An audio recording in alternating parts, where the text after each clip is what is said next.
الحمد للہ وکفا والصلاة والسلام علی عباده الذین اصطفى خصوصاً علی افضلهم وخاتم النبیین محمد الامین وعلی آلہ وصحبہ اجمعین اما بعد فاعوذ باللہ من الشیطان الرجیم بسم اللہ الرحمن الرحیم الذين آتيناهم الكتاب يتلونه حق تلاوته أولئك يؤمنون به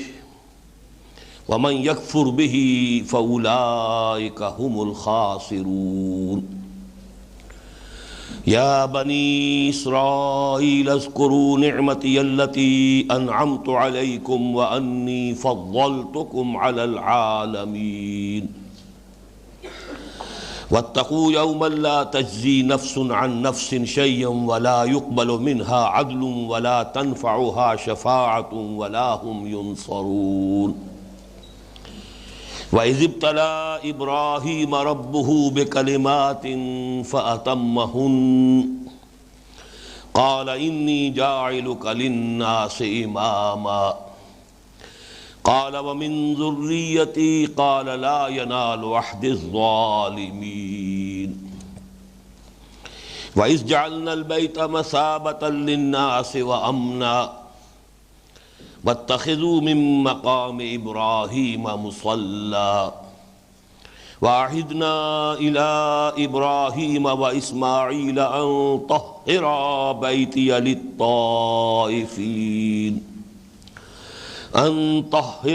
بيتي للطائفين والعاكفين والركع السجود وإذ قال إبراهيم رب اجعل هذا بلدا آمنا وارزق أهله من الثمرات من آمن منهم بالله واليوم الآخر قال ومن كفر فأمتعه قليلا ثم أضطره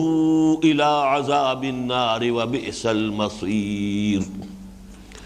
وإذ يرفع إبراهيم القواعد من البيت وإسماعيل ربنا تقبل منا إنك أنت السميع العليم ربنا واجعلنا مسلمين لك ومن ذريتنا أمة مسلمة لك وأرنا مناسكنا وتب علينا إنك أنت التواب الرحيم ربنا وابعث فيهم رسولا منهم يتلو عليهم آياتك ويعلمهم الكتاب والحكمة ويزكيهم إنك أنت العزيز الحكيم صدق الله العظيم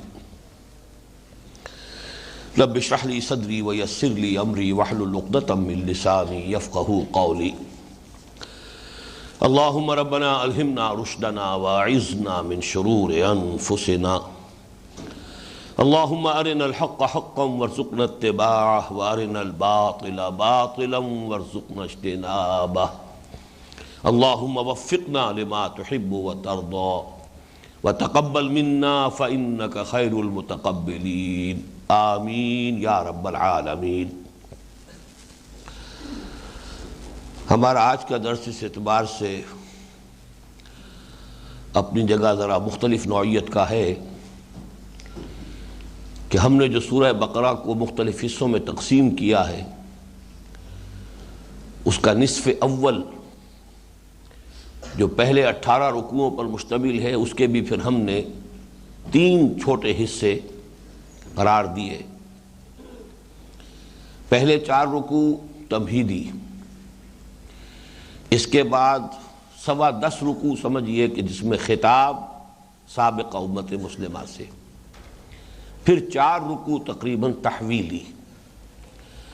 لیکن اصل میں تو خواہش یہ تھی کہ پچھلے درس میں درمیانی حصہ جو ہے 10.25 رکوعوں پر مشتمل، جو سابقہ امت مسلمہ سے خطاب پر مشتمل ہے، ہم اس کی تکمیل کر لیتے، لیکن ابھی اس حصے کی 3 آیات ہیں کہ جس کا ہمیں مطالعہ کرنا ہے، بلکہ ان میں سے بھی پہلی آیت جو ہے اس کو اچھی طرح سمجھنے کے لیے پھر ہمیں ریفر بیک کرنا ہوگا مزید 2 آیات کی طرف۔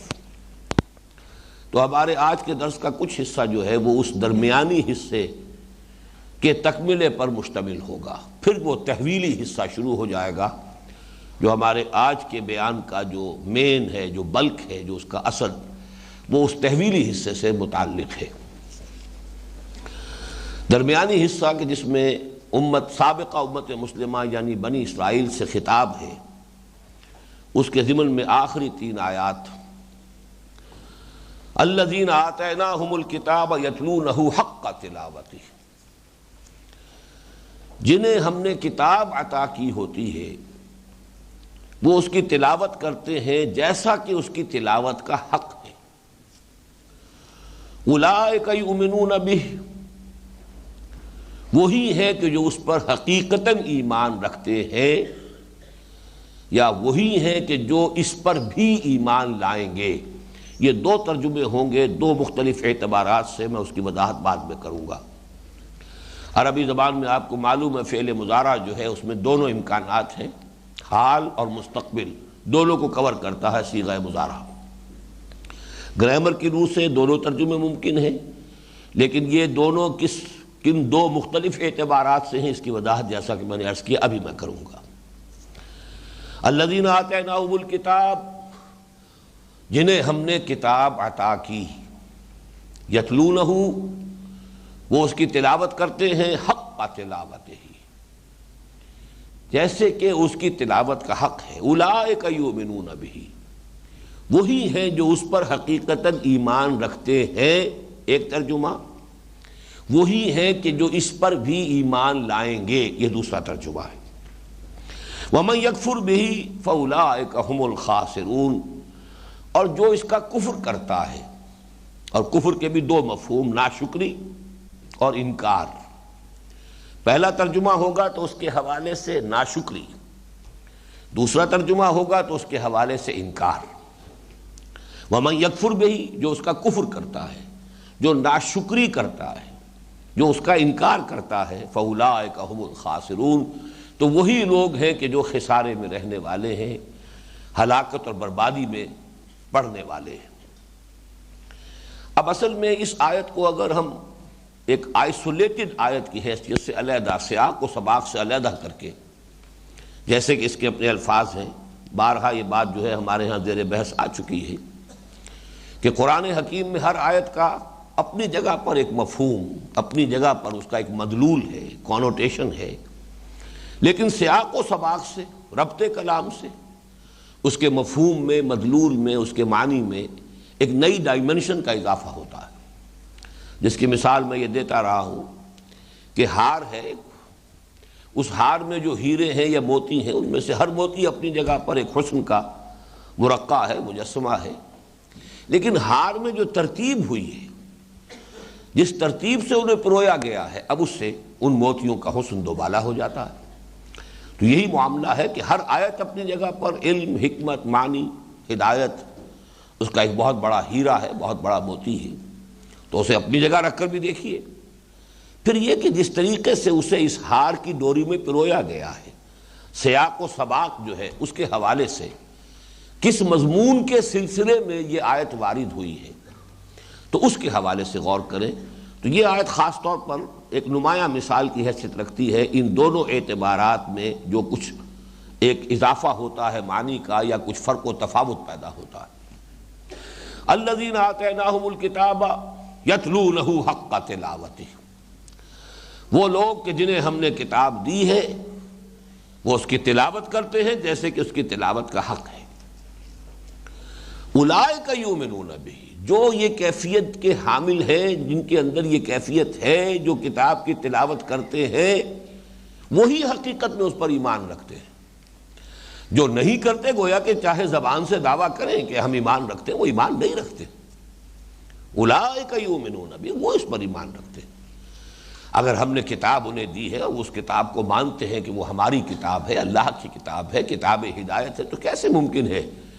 کہ عدم التفات ہو، بے اعتنائی ہو، اسے پڑھنے کی طرف طبیعت مائل نہ ہو، اس پر غور و فکر کرنے کے لیے طبیعت میں آمادگی نہ، کیسے ممکن ہے؟ امپاسبل، ناممکن۔ تو ایک ہے دعویٰ ایمان، ایک ہے حقیقت ایمان۔ دعویٰ ایمان اپنی جگہ پر ہے، حقیقتاً وہی شخص مومن ہے کہ جو کتاب الہی کا حق تلاوت ادا کرتا ہو۔ یہاں یہ بھی نوٹ کیجئے کہ تلاوت بھی عجیب یہ آیت ہے اصل میں کہ ہر اعتبار سے آپ دیکھیے دو معنی ہے۔ لفظ تلاوت بھی ذو معنیین ہے، دو معنی ہے اس کے۔ ایک اس کا ایک اصطلاحی مفہوم ہے تلاوت پڑھنا، تلا یتلو پڑھنا، لیکن اس کا جو اصل لغوی مفہوم ہے وہ ہے پیروی کرنا، پیچھے پیچھے چلنا، فالو کرنا۔ جیسے کہ ہم دیکھتے ہیں دو جگہ پر یہ مفہوم جو ہے اگرچہ قرآن مجید میں اکثر و بیشتر تو یہ لفظ آیا ہے تلاوت پڑھنے کے معنی میں، اور خاص طور پر جو صحف سماویہ ہیں، جو اللہ کی کتابیں ہیں، ان کے پڑھنے کے لیے لفظ تلاوت آتا ہے، ورنہ عام کسی اور دوسری شے کے پڑھنے کے لیے تلاوت کا لفظ نہیں آتا۔ وہ قرات ہے، قرأ یقرأ، پڑھنے کی بات ہے، کسی بھی شے کو پڑھا جا رہا ہے۔ تلاوت کا لفظ جو ہے خاص ہے اصطلاح کے طور پر، آسمانی کتابیں، کتاب ہدایت، اللہ کی کتاب کو پڑھنا، اس کے لیے قرات سے ذرا علیحدہ ایک لفظ استعمال اسی لیے کیا گیا ہے کہ تلا یتلو کا مفہوم ہے پیچھے چلنا، فالو کرنا۔ والشمس وضحاها والقمر اذا تلاها، قسم ہے سورج کی اور اس کی تمازت کی یا اس کی روشنی کی، اور قسم ہے چاند کی جبکہ وہ اس کے پیچھے آتا ہے۔ جب سورج غروب ہو رہا ہے، جب اس کی روشنی ماند پڑ رہی ہے، تو اب چاند جو ہے نمودار ہو رہا ہے، اب وہ نمایاں ہو رہا ہے، اب وہ نگاہوں کے سامنے آ رہا ہے، گویا کہ وہ اس کے پیچھے آ رہا ہے۔ اسی طرح سورہ ہود کی آیت نمبر 17 ہے، افمن کان علی بینۃ من ربہ ویتلوہ شاہد منہ، تو بھلا وہ شخص جو پہلے سے بھی اپنے رب کی طرف سے ایک بینہ پر ہے، اس کی فطرت سلیم ہے، عقل سلیم ہے، عقل سلیم اور فطرت سلیمہ کی رہنمائی میں وہ ان حقائق تک پہنچ گیا ہے، حقیقت ایمان تک پہنچ چکا ہے، حقائق ایمانیہ تک اس کی رسائی ہو چکی ہے، جس کی سب سے بڑی مثال قرآن مجید میں اور جو ہمارے منتخب نصاب میں بھی ہے وہ حضرت لقمان ہے۔ وہ نبی نہیں تھے، وحی کے ذریعے سے وہ ہدایت انہیں نہیں پہنچی تھی، لیکن چونکہ وَلَقَدْ آتَيْنَا لُقْمَانَ الْحِكْمَةَ أَنِ اشْكُرْ لِلَّهِ وَمَنْ يَشْكُرْ فَإِنَّمَا يَشْكُرُ لِنَفْسِهِ وَمَنْ كَفَرَ فَإِنَّ اللَّهَ غَنِيٌّ حَمِيدٌ وَإِذْ قَالَ لُقْمَانُ لِابْنِهِ وَهُوَ يَعِظُهُ يَا بُنَيَّ لَا تُشْرِكْ بِاللَّهِ إِنَّ الشِّرْكَ لَظُلْمٌ عَظِيمٌ۔ اللہ کی معرفت، توحید خداوندی، وہاں تک جو رسائی ہوئی ہے حضرت لقمان کی، وہ اپنی عقل اور فطرت کی رہنمائی میں، گویا کہ وہ خود اپنی فطرت کے بینہ کی بنیاد پر وہ ہدایت پر آیا ہے۔ اب اگر ایسا کوئی شخص ہے، اور ظاہر بات ہے انبیاء تمام ایسے ہی لوگ ہوتے تھے، سلیم الفطرت لوگ، سلیم العقل لوگ، جن کو اللہ تعالیٰ منتخب کرتا تھا، اب وحی بھی آ گئی ان کے پاس، اس وحی نے اور توثیق کر دی ان حقائق کی جن حقائق تک وہ اپنے عقل سلیم اور فطرت سلیمہ کی رہنمائی میں پہنچ چکے تھے۔ گویا کہ اب نور علی نور ہے، یہ ایمان کے وہ دو حصے، نور علی نور، جو ہمارے اس منتخب نصاب میں سورہ نور کے 5ویں رکوع میں الفاظ آئے ہیں،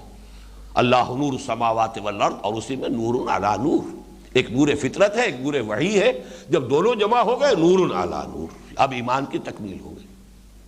یہاں بھی یتلوہ شاہد منہ،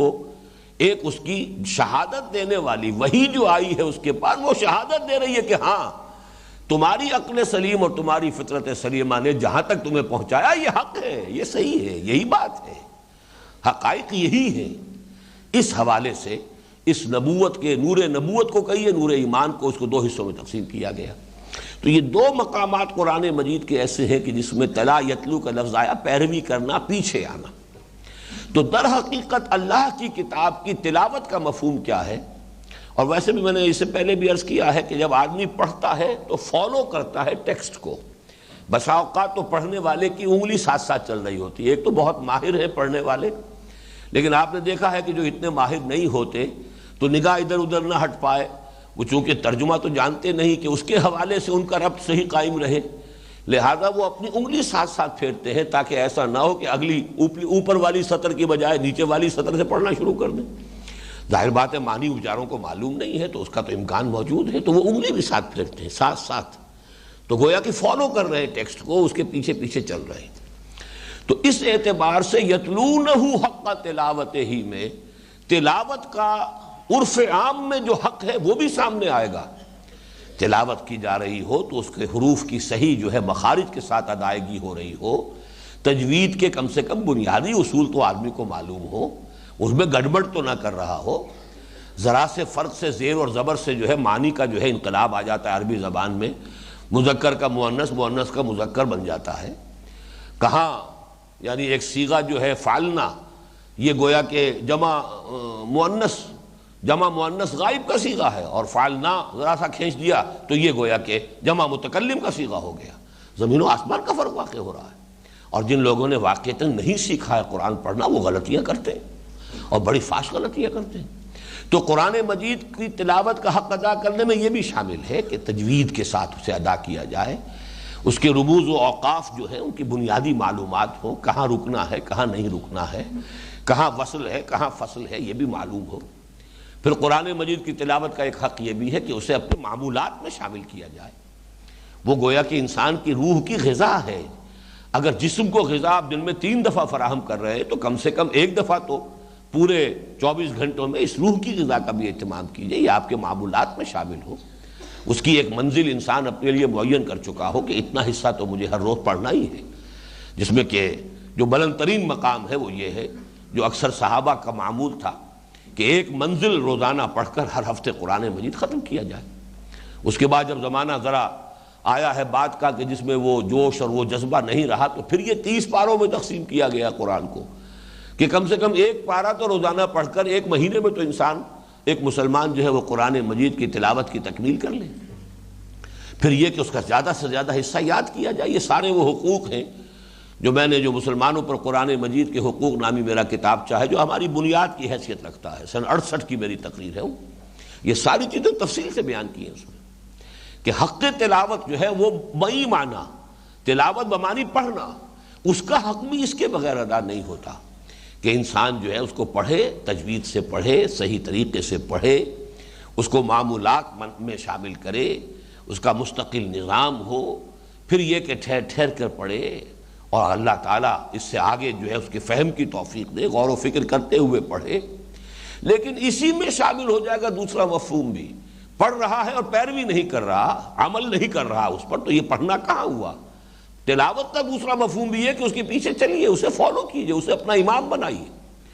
ختم قرآن پر جو دعا مانگتے ہیں وَاجْعَلْهُ لَنَا إِمَامًا وَنُورًا وَهُدًى وَرَحْمَةً، اے اللہ اس قرآن کو ہمارا امام بنا دے، ہمارے لیے نور بنا دے، ہمارے لیے ہدایت بنا دے، ہمارے لیے رحمت بنا دے۔ تو پہلا لفظ امام ہے جس کے پیچھے چلا جاتا ہے۔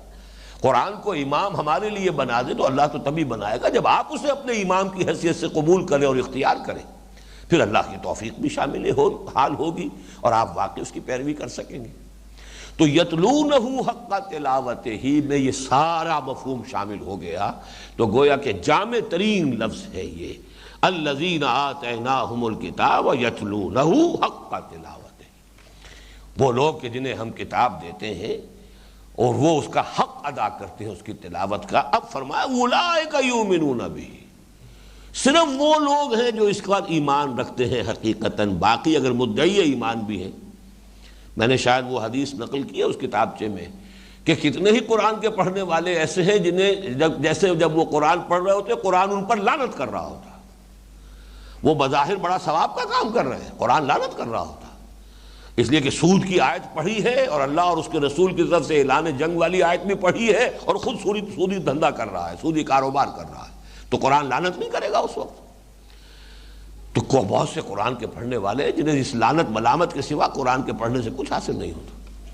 وہ تو یہ کہ آپ پڑھ رہے ہیں تو جہاں اس کے پڑھنے کے وہ حقوق ہیں بنیادی اور ابتدائی حقوق، وہاں قرآن کا پڑھنا تو اصل میں وہ ہے کہ پھر جس کی پیروی کی جا رہی ہو، جس کے مطابق عمل کیا جا رہا ہو، جبکہ اس کو واقعتاً امام بنا لیا ہو، جبکہ انسان اس کے پیچھے پیچھے چل رہا ہو، صرف انگلی پیچھے نہ چل رہی ہو، پورا وجود چل رہا ہو، پوری اس کی شخصیت کا رخ ادھر ہی ہو، وہ واقعتاً اس کی پیروی کر رہا ہو، وہی لوگ ہیں جو اس پر ایمان لانے والے ہیں۔ یہ گویا کہ وہی بات ہو گئی جو اس حدیث میں جو اس کتابچے میں بھی میں نے کوٹ کی ہے، اس کا حوالہ وہاں سے دیکھ لیجئے گا کہ حضور نے فرمایا ما آمن بالقرآن من استحل محارمہ، اس شخص کا قرآن پر کوئی ایمان نہیں ہے کہ جس نے اس کی حرام کردہ اشیاء کو اپنے لیے حلال ٹھہرا لیا۔ لاکھ دعویٰ کرے کہ میرا قرآن پر ایمان ہے، چاہے حافظ قرآن ہو، حافظ قرآن کا چاہے مفسر قرآن، اگر قرآن ایک شے کو حرام قرار دیتا ہے اور وہ اس میں ملوث ہے، اسے اپنے لیے حلال کیے بیٹھا ہے، تو اس کا قرآن پر کوئی ایمان نہیں۔ ما آمن بالقرآن من استحل محارمہ، وہ گویا کہ منفی اسلوب ہے اسی بات کا، اولئک یؤمنون بہ، یہ ہے وہ لوگ جو واقعتاً اس پر ایمان رکھتے ہیں، وہ اگر دعویٰ ایمان کریں تو سچے ہیں۔ ومن یکفر بہ، اب یہاں یکفر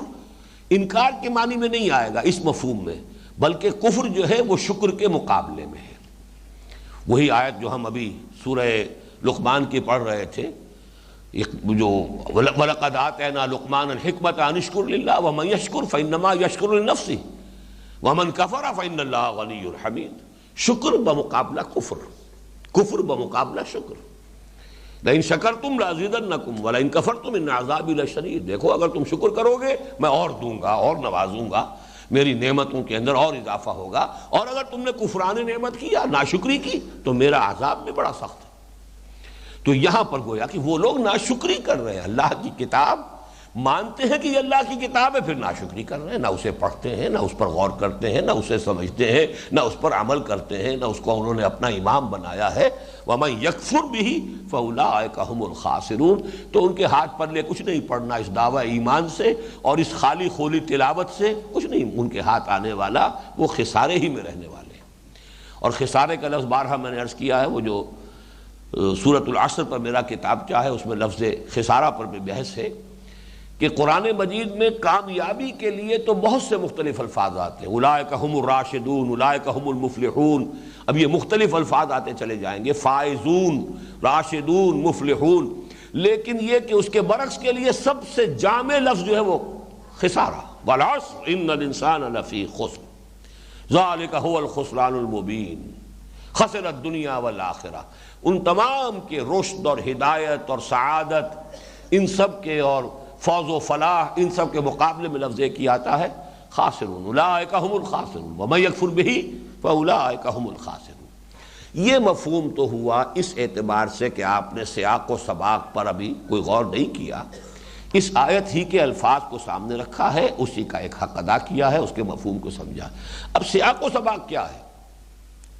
سیاق و سباق میں دیکھیے کہ اس سے متصلاً قبل آیت ہے وَلَن تَرْضَىٰ عَنْكَ الْيَهُودُ وَلَا النَّصَارَىٰ حَتَّىٰ تَتَّبِعَ مِلَّتَهُمْ قُلْ إِنَّ هُدَى اللَّهِ هُوَ الْهُدَىٰ وَلَئِنِ اتَّبَعْتَ أَهْوَاءَهُمْ بَعْدَ الَّذِي جَاءَكَ مِنَ الْعِلْمِ مَا لَكَ مِنَ اللَّهِ مِن وَلِيٍّ وَلَا نَصِيرٍ۔ اے نبی صلی اللہ علیہ وسلم، ہرگز راضی نہیں ہوں گے آپ سے نہ یہ یہودی اور نہ یہ نصرانی، جب تک کہ آپ خود ان کی پیروی نہ کریں، ان کی ملت کو اختیار نہ کریں۔ یعنی آپ کی توقعات اپنی جگہ کہ یہ لوگ بہرحال مشرکین عرب کے مقابلے میں یہ توحید کے مدعی ہیں، بت پرست نہیں ہیں، یہ بہرحال کتاب ان کے پاس ہے، تورات کے ماننے والے ہیں، اور نصارہ تو مزید انجیل کے ماننے والے ہیں، سینکڑوں نبیوں کو ماننے والے ہیں، آخر حضرت نوح کے ماننے والے یہ سب ہیں، ابراہیم کے ماننے والے سب ہیں، ابراہیم کی نسل میں جو انبیاء آئے ہیں ان سب کو مانتے ہیں۔ نصارہ نے تو حضرت مسیح کو بھی مانا ہے، وہ تو حضور کے سے پہلے جتنے بھی انبیاء ہیں ان کے ماننے والے ہیں، صرف یہود کے بارے میں آپ کہہ سکتے ہیں کہ انہوں نے حضرت مسیح کو نہیں مانا۔ تو جب اتنی باتیں موجود ہیں تو یہ تو بڑی جلدی قبول کریں گے اسلام کو۔ قرآن مجید ان کی ان تمام باتوں کی تائید کر رہا ہے۔ قرآن مجید اور خود میں در حقیقت ان کی پیشین گوئیوں کو مصداق بن کر ہم آئے ہیں، یہ قرآن بھی مصداق بن کر آیا ہے ان پیشین گوئیوں کا کہ جو تورات اور انجیل میں ہے، اور خود میں یعنی حضور صلی اللہ علیہ وسلم میں بھی ان پیشین گوئیوں کا مصداق بن کر آیا ہوں کہ میں ان کے بھائیوں میں سے تیرے مانند ایک رسول برپا کروں گا۔ حضرت موسیٰ سے خطاب کر کے کہا جا رہا ہے ان بنی اسرائیل کے بھائیوں میں سے تیرے مانند ایک رسول اٹھاؤں گا اور اس کے منہ میں اپنا کلام ڈالوں گا، پھر وہ اپنی لوگوں تک میری بات پہنچائے گا۔ اس کا مصداق سوائے محمد الرسول اللہ صلی اللہ علیہ وسلم کی اور کوئی نہیں ہو سکتی۔ تو ان کو توقع تھی کہ یہ لوگ تو ایمان لائیں گے، انہیں لانا چاہیے، ہر معقول آدمی کی توقع ہوگی، لیکن نہیں ہے نبی، یہ ہرگز ماننے والے نہیں ہیں۔ ان کی اپنی صدارتیں ہیں، چودراہٹیں ہیں، سیادتیں ہیں، قیادتیں ہیں، ان کا ایک نظام ہے، چودراہٹوں کو کون چھوڑنے کو تیار ہوگا؟ آپ پر ایمان لانے کے معنی تو یہ ہے کہ ان کی چودراہٹیں ختم، ان کی مسندیں ختم، اب تو خود وہ آپ سے فتویٰ لیں گے، آپ سے پوچھیں گے کہ کیا حق ہے، کیا باطل ہے، کیا صحیح ہے، کیا غلط ہے۔ وہ گویا کہ اب سائل کے درجے میں آ جائیں گے آپ کو ماننے کے بعد، قرآن کو ماننے کے بعد۔ کہاں یہ کہ وہ مفتی ہے، وہ تو فیصلے کرنے والے ہیں، شریعت کے اصل ٹھیکیدار وہ ہیں، کتاب کے اصل جو ہے حوالدار وہ ہیں۔ اس اعتبار سے لن ترضى عنك اليهود ولا النصارى حتى تتبع ملتهم۔ اور یہ جو فرمایا کہ اگر آپ کے پاس جو یہ ہدایت آ گئی ہے قرآن کی شکل میں، اگر اس کے بعد بھی آپ نے ان کی خواہشات کی پیروی کی تو پھر اللہ کے مقابلے میں کوئی آپ کو بچانے والا اور کوئی آپ کا حمایتی نہیں ہوگا۔ بہت سخت الفاظ ہیں، اور میں بتا چکا ہوں اس سے بھی زیادہ سخت الفاظ سورہ بنی اسرائیل میں آ چکے ہیں۔ وَإِن كَادُوا لَيَفْتِنُونَكَ عَنِ الَّذِي أَوْحَيْنَا إِلَيْكَ لِتَفْتَرِيَ عَلَيْنَا غَيْرَهُ وَإِذًا لَاتَّخَذُوكَ خَلِيلًا وَلَوْلَا أَن ثَبَّتْنَاكَ لَقَدْ كِدتَّ تَرْكَنُ إِلَيْهِمْ شَيْئًا قَلِيلًا إِذًا لَأَذَقْنَاكَ ضِعْفَ الْحَيَاةِ وَضِعْفَ الْمَمَاتِ ثُمَّ لَا تَجِدُ لَكَ عَلَيْنَا نَصِيرًا۔ یہ تو تلے ہوئے ہیں محمد صلی اللہ علیہ وسلم کہ آپ کو بچلا دیں، منحرف کر دیں اس چیز کی طرف سے کہ جو ہم نے آپ پر نازل کی ہے، تاکہ آپ خود اپنے جی سے، اپنے من سے کچھ گھڑ کر ہماری طرح منسوب کر دیں۔ اور اگر ایسا کر دیں گے جھگڑا ختم، لڑائی ختم، پھر یہ آپ کے ساتھ دوستی ہوگی، آپ کو خلیل بنائیں گے، اپنے آنکھوں پہ بٹھائیں گے، اپنا سرتاج بنا لیں گے، سب کچھ کر لیں گے۔ اور اے نبی، اگر ہم ہی نے آپ کے پائے مبارک کو پوری طرح جمائے نہ رکھا ہوتا تو کوئی عجب نہیں کہ بربنائے طب بشری آپ ان کے دباؤ کی وجہ سے کہیں کچھ تھوڑا بہت ان کی طرف مائل ہو ہی جاتے۔ اور اگر ایسا ہو گیا ہوتا تو آپ کو دوہری سزا ملتی دنیا کی اور دوہری آخرت کی، اور کوئی آپ کو بچانے والا نہ ہوتا اللہ کی پکڑ سے۔ بڑے سخت الفاظ ہیں۔ سوال یہ کہ یہ بات کیوں کہنے کی ضرورت پیش آئی؟ بربنائے طب بشری اس بات کا امکان ہے کہ داعی جو ہے وہ کچھ کمپرومائز پر آمادہ ہو جائے، حالات ایسے ہوتے ہیں، دباؤ اتنا شدید ہو جاتا ہے۔ وہ تو یہ کہ نبی کا معاملہ یہ ہے کہ اللہ سہارا دیتا ہے، اللہ تعالیٰ بچاتا ہے، ورنہ یہ کہ کسی غیر نبی کے لیے تو یوں سمجھیے کہ بہت ہی قرین قیاس ہے، لیکن نبی کی طرف بھی، یا یہ کہ کوئی نبی کے جو پیروکار ہیں، جو ان کے ساتھی، ان میں سے کسی کے دل میں خیال آ جائے کچھ کیجئے۔ حالات تو بڑے خراب ہو گئے ہیں کسی طریقے سے۔ آخر یہ لوگ 75% ماننے کو تیار ہیں، 80% ماننے کو تیار ہے، 90% ماننے کو تیار ہیں، تو کچھ نہ کچھ معاملہ کچھ نہ کچھ لے دے کر کچھ کمپرومائز کر لیا جائے، تو اس کا راستہ روکنے کی ضرورت پیش آئی۔ اور اس سے پچھلی آیت کی طرف اب آئیے، یہ اب ہم جا رہے ہیں ریٹروسپیکٹو، ان پیچھے کی طرف۔ فرمایا انا ارسلناک بالحق بشیرا ونذیرا ولا تسأل عن اصحاب الجحیم۔ اے نبی، ہم نے آپ کو بھیجا ہے تو صرف بشیر اور نذیر بنا کر بھیجا ہے، آپ ان کے اوپر آپ داروغہ بنا کر نہیں بھیجے گئے، آپ ان کے ذمہ دار نہیں ہیں، آپ سے نہیں یہ بات پوچھی جائے گی کہ یہ ایمان کیوں نہیں لائے۔ جو ایمان لائے، جیسے کہ سورہ کہف میں فرمایا قل الحق من ربکم فمن شاء فلیؤمن ومن شاء فلیکفر، کہہ دیجئے یہ حق ہے تمہارے رب کی طرف سے جو میں نے پیش کر دیا، اب جو چاہے ایمان لائے، جو چاہے کفر کرے، بات ختم ہے۔ میرا کام جو تھا میں نے ادا کر دیا، وہ تمہارے رب کی طرف سے تمہاری ہدایت کے لیے جو حق آیا تھا میں نے پہنچا دیا۔ وما علی رسولنا الا البلاغ المبین، ہمارے رسول پر سوائے صاف صاف پہنچا دینے کی کوئی ذمہ داری نہیں۔ اگر کوئی شخص، کوئی داعی حق یہ سمجھ لے کہ نہیں، اس سے آگے بڑھ کر اس بات کو پورا کرنا بالفعل یہ میرا فرض ہے، تو پھر وہ کہیں نہ کہیں بائی ہک اور بائی کروک جو ہے کسی نہ کسی ذریعے سے کچھ نہ کچھ لے دے کر وہ مصالحت کی طرف آمادہ ہوتا ہے، اس کا سدباب کیا گیا۔ اب جو یہ ہے پس منظر، اس میں در حقیقت اس کا مفہوم اکثر مفسرین نے جو لیا ہے اس سیاق و سباق کی وجہ سے، وہ کیا ہے کہ یہاں اصل میں مراد یہود ہے یا نصارہ ہیں جو صاحب کتاب ہیں، اہل کتاب ہیں۔ الذین آتیناہم الکتاب یتلونہ حق تلاوتہ، ان اہل کتاب میں سے کچھ لوگ ایسے تھے یقیناً کہ جو کتاب کی تلاوت کا حق ادا کرتے تھے، اور یہ قرآن مجید میں یہ حکمت تبلیغ جو ہے کثرت کے ساتھ استعمال ہوئی ہے۔ دیکھیے، آپ کا کسی سے بحث مباحثہ چل رہا ہے، person to person, individual to individual, اس میں بھی یہ ہے کہ کسی وقت اس نے ایک بات کہی جو صحیح ہے، اور آپ نے فوراً کہا یہ بات آپ کی صحیح ہے، میں تسلیم کرتا ہوں، بڑی معقول بات ہے۔ یہ ہے وہ رویہ کہ جس سے خود اس کے دل میں نرمی پیدا ہوگی کہ یہ میرا مخاطب جو ہے یہ کوئی ضدی آدمی نہیں ہے، ہٹ دھرم نہیں ہے، یہ انصاف پسند آدمی ہے، اس نے میری اس بات کو تسلیم کیا، تو اس سے یہ ہے کہ جو آپ کی ڈائیلاگ ہے وہ نتیجہ خیز ہو سکتی ہے۔ اگر آپ اس کی وہ بات بھی نہیں مانیں گے، میں نے اگر اس کی یہ بات مان لی تو اس سے آگے وہ یہ کہہ دے گا، اور پھر یہ کہ میں تو پھر ہار گیا، وہ جیت گیا۔ اگر اس طرح کی کوئی ہٹ درمی آ گئی، کوئی اپنے اندر جو ہے وہ اس طرح کا عجب آ گیا، تو در حقیقت آپ خود اپنے پاؤں پر کلہاڑی مار رہے ہیں۔ وہ انسان بھی محسوس کر لیتا ہے یہ زدم زدہ میں ہے، یہ بات جو ہے یہ حق کا جویا نہیں ہے، حق کا متلاشی نہیں ہے۔ لیکن اگر آپ اپنے مخاطب کو یہ باور کرا دیں کہ یہ شخص انصاف پسند ہے، حق کو تسلیم کرتا ہے، تبھی تو وہ پھر آپ کی بات کے اوپر بھی ہمدردی کے ساتھ اور کھلے دل کے ساتھ، کھلے ذہن کے ساتھ غور کرے گا۔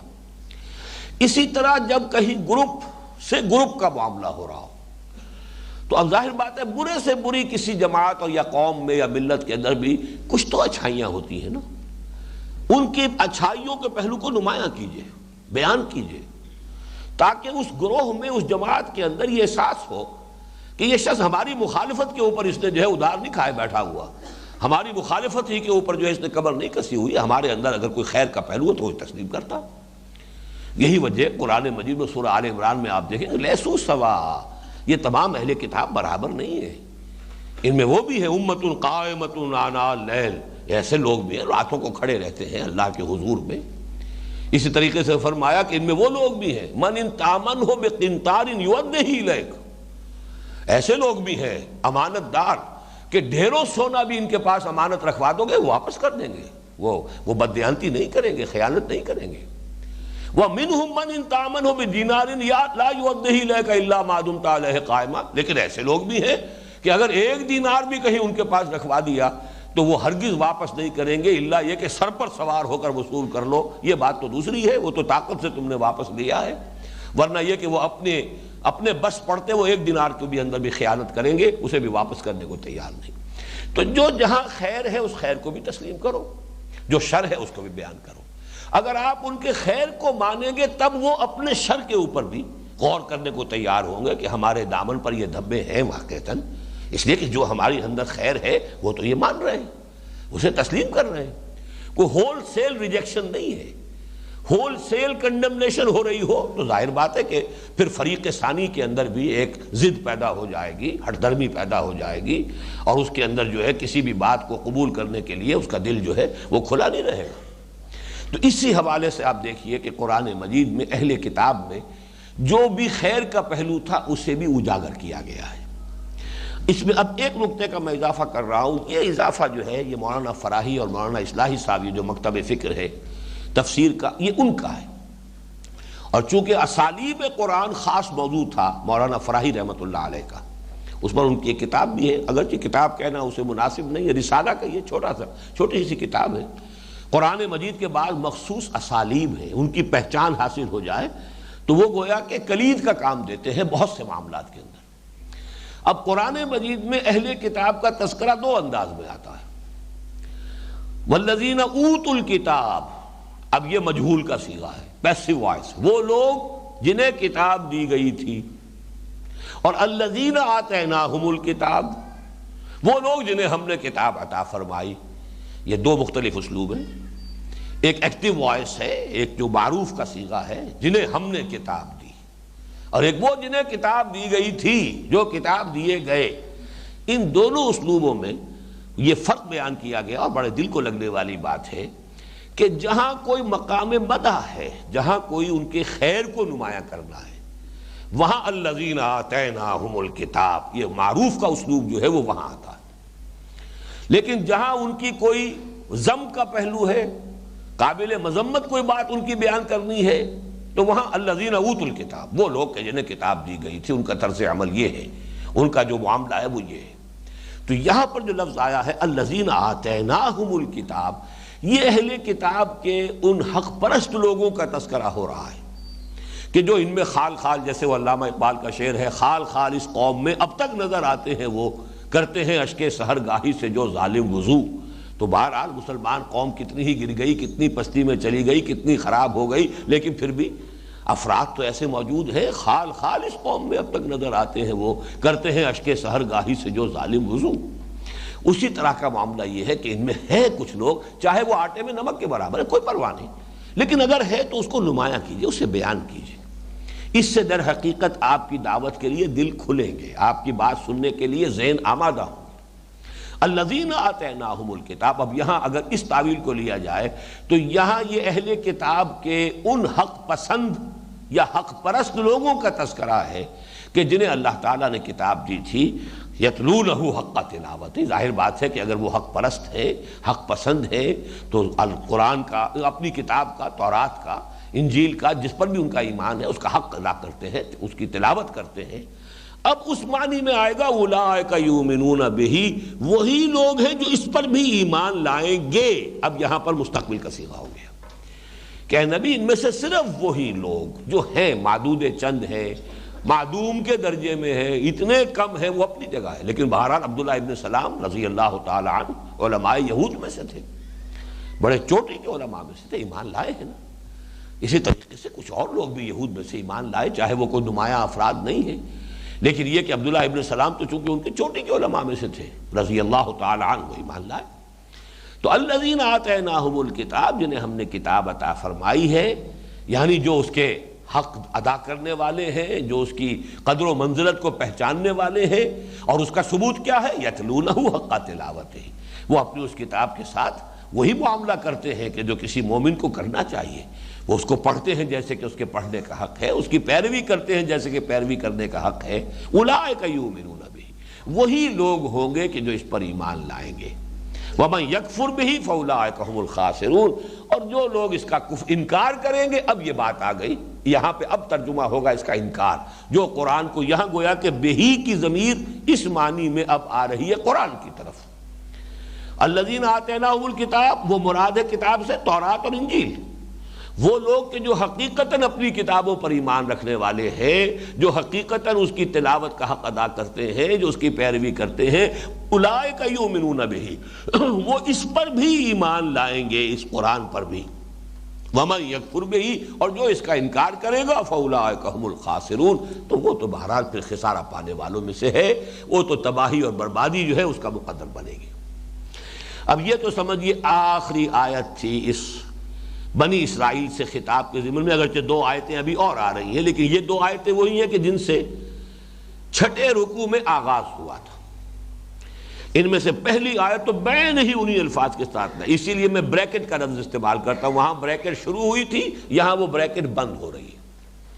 ویسے تو یہ کہ بریکٹ ایک اس طرح بھی ہوا کرتی تھی، سیدھا خط چلا آ رہا ہے، صرف یہ کہ اوپر کنڈے سے نظر آ رہے ہیں، وہ ادھر کی طرف رخ ہے یا ادھر کی طرف رخ ہے، تو بڑا معمولی سا فرق بتا دیتا ہے کہ یہاں بریکٹ شروع ہونے کی نشانی ہے اور یہ بریکٹ کے ختم ہونے کی نشانی ہے۔ وہی فرق آپ کو اس مقام پر دوسری آیت میں نظر آ جائے گا۔ پہلی آیت بعین ہی وہی ہے، یا بنی اسرائیل اذکروا نعمتی التی انعمت علیکم، اے بنی اسرائیل، اے یعقوب کی اولاد۔ اسرائیل میں آپ کو بتا چکا ہوں، ایل عبرانی میں کہتے ہیں اللہ کے لیے، اللہ کے لیے لفظ ایل ہے۔ اسر بندہ، اسیر، اسیر کون ہے؟ جو کہ کہیں جکڑا ہوا ہے، جس کی بہترین مثال حضور نے دی کہ مومن کی مثال کیا ہے؟ اس گھوڑے کی سی ہے جو بندھا ہوا ہے۔ مثل المومن کمثل الفرس فی اخیتہ، مومن کی مثال اس گھوڑے کی ہے جو گھوٹے سے بندھا ہوا ہے۔ تو اسرائیل اللہ کے ساتھ بندھا ہوا، اللہ کا غلام، اس کو غلام اللہ کہیں، عبداللہ کہیں، اسرائیل کے لفظی معنی یہ ہے، اور یہ حضرت یعقوب کا لقب تھا اسرائیل۔ یا بنی اسرائیل، اے اسرائیل کی اولاد، اے یعقوب کی اولاد، اذکروا نعمتی التی انعمت علیکم، یاد کرو میری اس نعمت کو جو میں نے تم پر انعام فرمائی۔ وہ نعمتیں جو ہے جو بار بار گنوائی گئی ہیں، نعمت ہدایت ہے، جس طرح کے عذاب میں مبتلا تھے اس سے تمہیں آزادی دلائی گئی تھی، پھر یہ کہ کس طرح کے معجزے تمہیں دکھائے گئے، پھر تمہیں کتاب دی گئی، سب سے بڑی نعمت کتاب ہدایت تورات تمہیں عطا کی گئی، تو یہ نعمتیں جو ہیں ان کو گنوا کر وَأَنِّي فَضَّلْتُكُمْ عَلَى الْعَالَمِينَ، میں نے تمہیں تمام جہان والوں پر فضیلت دی۔ اگرچہ لفظی ترجمہ اس کا ہوتا ہے میں نے تمہیں تمام جہانوں پر فضیلت دی۔ اس میں بھی مولانا فراہی رحمۃ اللہ علیہ نے جو اس کی تعبیر کی ہے، اور ایک اصول کے درجے میں، کہ کبھی کبھی ایسا ہوتا ہے کہ مظروف کی جمع کو لانے کے لیے ظرف کو جمع کر دیا جاتا ہے۔ گلاسوں کا پانی، مطلب یہ کہ گلاس کا سارا پانی، اتنے گلاس، اتنے مطلب گلاس میں جتنا پانی ہے۔ عالمین جہانوں والے یعنی جہان والے سب،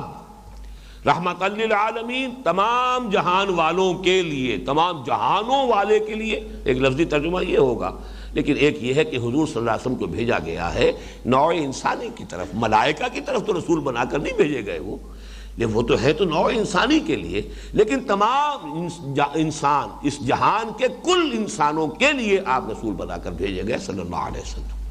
تو یہاں پر بھی انی فضلتکم علی العالمین، میں نے تمہیں فضیلت دی ہے تمام جہان والوں پر، یعنی تمام نوع انسانی پر، اور یہ فضیلت یہی ہے۔ کتاب 2000 برس تک تو اس مقام پر فائز رہے، میں نوٹ کر کے لایا تھا لیکن مجھے یاد نہیں رہا۔ یہ 4 مقامات ایسے ہیں قرآن مجید کے کہ جس میں یہ الذین آتیناہم الکتاب کا انداز آیا، ورنہ اکثر و بیشتر تو اہل کتاب پر جو ہے تنقید ہوئی ہے، ان کے جو کنڈمنیشن والی معاملات ہیں وہی آئے ہیں، تو اوتوا الکتاب، وہ لوگ جنہیں کتاب دی گئی، لیکن یہ کہ الذین آتیناہم الکتاب یعرفونہ کما یعرفون ابناءہم، یہ سورہ بقرہ ہی میں آگے چل کر آیت آ جائے گی، والذین آتیناہم الکتاب یعلمون انہ منزل من ربک بالحق، سورہ انعام آیت 114، والذین آتیناہم الکتاب یفرحون بما انزل الیک، سورہ رعد آیت 36، الذین آتیناہم الکتاب من قبلہ ہم بہ یؤمنون، سورہ قصص آیت 56۔ تو اس طریقے سے 4 مقامات پر یہ آیا ہے کہ انہیں کتاب دی گئی، اور ان کے لیے ایک معاملہ جو ہے وہ پھر مدح کی بات آتی ہے۔ یا بنی اسرائیل اذکروا نعمتی التی انعمت علیکم انی فضلتکم علی العالمین، تمام جہان والوں پر تمہیں فضیلت عطا کی۔ یہی مفہوم پھر امت مسلمہ کے لیے آیا ہے 2 طرح کے الفاظ سے۔ سابقہ امت کے لیے بین ہی یہی الفاظ انی فضلتکم علی العالمین، اسی سورہ مبارکہ میں اس سے پہلے 6 رکوع کے آغاز میں آ چکی یہی آیت، جو کہ تو کوئی شوشے کا فرق میں نہیں۔ موجودہ امت مسلمہ کے لیے کنتم خیر امت اخرجت للناس تأمرون بالمعروف وتنہون عن المنکر وتؤمنون باللہ۔ اب یہاں خیر امت، بہترین امت، تمام امتوں میں بہترین، اس اعتبار سے پھر یہ گویا کہ سابقہ امت سے بھی درجہ افضل ہو جاتا ہے۔ الفاظ کی تعبیر کا فرق ہے کہ جتنی امتیں بھی دنیا میں ہوئی ہیں ان میں خیر امت، تمام امتوں میں سب سے بہترین امت وہ یہ امت محمد صلی اللہ علیہ وسلم، کنتم خیر امت، یا یہ کہ جس کو کہا گیا ہے امتا وسطا لتکونوا شہداء علی الناس ویکون الرسول علیکم شہیدا، وہ تو اسی تحویلی حصے میں انہی 4 رکوعوں میں آ جائے گے، یہ آیت مبارکہ 17ویں رکوع میں، وَكَذَلِكَ جَعَلْنَاكُمْ أُمَّةً وَسَطًا لِتَكُونُوا شُهَدَاءَ عَلَى النَّاسِ وَيَكُونَ الرَّسُولُ عَلَيْكُمْ شَهِيدًا۔ تو چونکہ ایکسٹریمز جو ہیں ان کے بارے میں عام عرف عام یہ ہے کہ وہ بات اچھی نہیں ہوتی، بڑا ایکسٹریمسٹ ہے، تو ایکسٹریم پر چلے جانا جو ہے یہ کوئی پسندیدہ شے نہیں، ایک معتدل مزاج ہو، معتدل انداز ہو تو وہ گویا کہ ایک محمود ہے، بات اچھی بات ہے۔ اس حوالے سے امت وسط اس معنی میں یہاں بھی اس کا ترجمہ اکثر لوگوں نے کیا بہترین امت، درمیانی امت، بہترین امت، اگرچہ اس کے اندر گنجائش ہے کسی اور مفہوم کی بھی، اور وہ میں جب اس مقام پر ہم پہنچیں گے تو انشاءاللہ تفصیلاً گفتگو ہوگی۔ یا بنی اسرائیل اذکروا نعمتی التی انعمت علیکم وانی فضلتکم علی العالمین واتقوا یوما لا تجزی نفس عن نفس شیئا ولا یقبل منها عدل ولا تنفعها شفاعۃ ولا هم ينصرون۔ اب اس آیت میں تھوڑا سا خم دیا گیا ہے بریکٹ کو بند کرنے کے لیے، اول و آخر وہی ہے، واتقوا یوما لا تجزی نفس عن نفس شیئا، بین ہی انہی الفاظ سے وہ آیت شروع ہوئی، آیت نمبر 2 6 رکوع کی آیت، لیکن اس کے بعد پہلے شفاعت آئی، ولا یقبل منها شفاعۃ، یہاں شفاعت کو مؤخر کیا گیا، اور ولا یؤخذ منها عدل، یہ عدل کو وہاں پر یعنی کوئی اس کی فدیہ جو ہے اس کو مؤخر کیا گیا، یہاں پر عدل کو پہلے لے آئے، اور یکملوں کا لفظ شفاعت کے ساتھ تھا، یہاں عدل کے ساتھ لگا دیا، اور شفاعت کے ساتھ آیا ولا تنفعها شفاعۃ، چیزیں وہی 4 ہیں، ڈرو اس دن سے جس دن کوئی جان کسی دوسرے انسان کے کچھ کام نہ آ سکے گی، نہ کوئی شفاعت اسے کوئی فائدہ پہنچا سکے گی، نہ اس سے کوئی فدیہ یا معاوضہ قبول کیا جائے گا، ولا هم ينصرون، اور نہ ان کی کسی طرف سے کوئی مدد ہو سکے گی۔ تو 4 چیزیں جو کی تو ہیں، اور اول و آخر جو کہ تو جیسے کہ وہاں ہے، واتقوا یوما لا تجزی نفس عن نفس شیئا، یہی ہے کہ اس آیت میں ہے، چھٹے رکوع کی دوسری آیت، اور آخر میں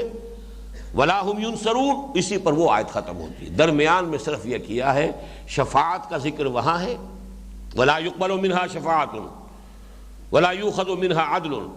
نہ تو شفاعت انہیں کو فائدہ پہنچائے گی یا قبول کی جائے گی ان کی جانب سے، نہ ہی کوئی فدیہ، کوئی معاوضہ۔ یہاں پر فرمایا ولا يقبل منها عدل، نہ کوئی بدل یا اس کا معاوضہ قبول کیا جائے گا، ولا تنفعها شفاعت، اور نہ ہی اسے کوئی شفاعت فائدہ پہنچائے گی۔ اس پر گفتگو اس مقام پر ہو چکی ہے تفصیل سے کہ شفاعت کے بارے میں قرآن مجید میں یہ دو انداز آپ کو ملیں گے، ایک ہے کیٹیگوریکل ڈینائل، بالکل نفی، کوئی شفاعت نہیں، اور ایک ہے الا کے ساتھ شفاعت، من ذا الذی یشفع عندہ الا باذنہ، اور وہاں تو در حقیقت اسی سورہ مبارکہ میں آیت الکرسی ہے۔ آیت الکرسی جو قرآن مجید کی عظیم ترین آیت جسے قرار دیا، حضور نے تمام آیات قرآنیہ کی سردار اسے قرار دیا ہے۔ اس آیت الکرسی سے پہلی آیت جو ہے اس میں شفاعت کی نفی ہے مطلق، یا ایھا الذین آمنوا انفقوا مما رزقناکم من قبل ان یاتی یوم لا بیع فیہ ولا خلۃ ولا شفاعہ والکافرون هم الظالمون۔ تین چیزوں کی کیٹیگوریکل نفی کی گئی، اہل ایمان خرچ کر دو، لگا دو، کھپا دو اللہ کی راہ میں، جو کچھ ہم نے تمہیں دیا ہے، اس سے پہلے کہ وہ دن آ جائے، من قبل ان یاتی یوم لا بیع فیہ، نہ اس میں کوئی بیع و شرع ہوگی کہ خرید و فروخت ہو، ولا خلۃ، نہ کوئی دوستی ہوگی، کوئی دوستی فائدہ نہیں پہنچائے گی، بلکہ دوستی کیا فائدہ پہنچائے گی؟ وہ تو دو مقامات پر قرآن مجید کہتا ہے کہ انسان کہے گا میرے والدین کو بھی جھونک دیا جائے، میرے بیوی بچوں کو بھی جھونک دیا جائے جہنم میں، مجھے بچا لیا جائے۔ اب اس سے آگے دوستی کس بلا کا نام ہے، جب انسان اپنے قریب ترین عزیزوں کے بارے میں یہ کہے گا۔ سورہ عبس میں بھی موجود ہے اور سورہ معارج میں بھی موجود ہے، بالکل واضح الفاظ کے اندر۔ تو اس حوالے سے اس روز کوئی دوستی، کوئی رشتہ داری کوئی فائدہ نہیں پہنچائے گی، ولا شفاعت، نہ کوئی شفاعت ہوگی۔ وہاں شفاعت کی نفی مطلق ہو رہی ہے، کلی۔ یہ ایک انداز ہے، وہی ان دو آیتوں میں ہے، واتقوا یوما لا تجزی نفس عن نفس شیئا ولا يقبل منها شفاعت ولا يؤخذ منها عدل ولا هم ينصرون۔ واتقوا یوما لا تجزی نفس عن نفس شیئا ولا يقبل منها عدل ولا تنفعها شفاعت ولا هم ينصرون۔ ایک انداز الا کے ساتھ ہے، من ذا الذی یشفع عندہ الا باذنہ، اور یہ حدیث اور یہ الفاظ جو ہیں اسی آیت الکرسی میں آ گئے ہیں جو اس آیت کے فوراً بعد ہے۔ ہاں، اللہ جس کے لیے چاہے گا اور جس کو چاہے گا شفاعت کی اجازت دے دے گا، اس پر وہ گفتگو پھر کریں گے انشاءاللہ اسی مقام پر جہاں یہ مضمون زیر بحث آئے گا۔ اس وقت جو اس آیت کا جو اصل ہے، ہر شے کی ایک امپورٹ ہے، کنوٹیشن ہے، اس کا ایک تاثر ہے جو قلب پر آنا چاہیے، اسی لیے یہ الفاظ آئے ہیں تاکہ قلب پر وہ اس کے اثرات وارد ہوں۔ کوئی شفاعت نہیں، یہاں تو در حقیقت کیٹیگوریکل نفی ہے۔ واتقوا یوما لا تجزی نفس عن نفس شیئا ولا يقبل منها عدل، عدل جو ہے بدل کو کہتے ہیں، برابری کی شے۔ یہ خطا ہوئی ہے، اس کے برابر گویا کہ کفارہ یہ میں دے رہا ہوں، یہ گناہ ہوا تھا، اس کی گویا کہ برابری کے درجے میں پھر کفارہ ہو جائے گا۔ خاص طور پر سورہ مائدہ میں جب آیا ہے کہ اگر احرام کی حالت میں اگر کہیں شکار کر بیٹھے انسان تو اس کا جو پھر ہرجانہ ہے، جو کفارہ ہے، وہ اسی جیسا جانور، اسی کی طرح کا، اگر کوئی ہرن آپ نے شکار کر لیا تو کوئی بکری یا بھیڑ یا مینڈا جو ہے وہ اس کی جگہ پر کفارہ ہو جائے گا، کفارے میں اس کی قربانی دینا جو ہے۔ لیکن اگر نیل گائے کی ہے یا کوئی اور اسی سائز کا جانور تو پھر گائے دینی پڑے گی۔ اس حوالے سے اس کے بھی برابری کا معاملہ ہوگا، تو جتنی بڑی خطا ہے اتنا ہی بڑا اس کا کوئی جرمانہ یا اس کا کفارہ جو ہے وہ بھی اس کے برابر ہوگا۔ اس حوالے سے عدل، کسی شے کا کوئی فدیہ، کسی شے کا کوئی بدل، کسی شے کا کوئی معاوضہ، ظاہر بات ہے کہ وہاں معاوضہ کیا ہوگا، کسی کے پاس دینے کے لیے کیا ہوگا؟ وہ تو یہ کہ حقوق العباد کے معاملے میں تو حدیث میں آتا ہے کہ وہاں کی کرنسی ہوگی نیکیاں اور گناہ۔ آپ نے کسی کا حق مارا تھا، کسی پر زیادتی کی تھی، کسی کی بے عزتی کی تھی، کسی کی آپ نے غیبت کی تھی، کسی پر تہمت لگائی تھی، کسی کا مال ہڑپ کیا تھا، تو بہرحال وہ جب آئے گا مدعی بن کر تو اور تو آپ کے پاس کچھ نہیں ہے، آپ کی نیکیاں ہوں گی کہ اس کے حوالے کر دی جائیں گی۔ تم یہ لے جاؤ تم وہ لے جاؤ۔ وہ حدیث میں نے بارہا بیان کی ہے کہ حضور نے اس بات کو سمجھانے کے لیے بڑا پیارا انداز اختیار کیا، پہلے سوال کیا اتدرون من المفلس، کیا آپ لوگ جانتے ہیں مفلس کسے کہتے ہیں؟ مفلس کون ہوتا ہے؟ یہ انداز تھا حضور کا،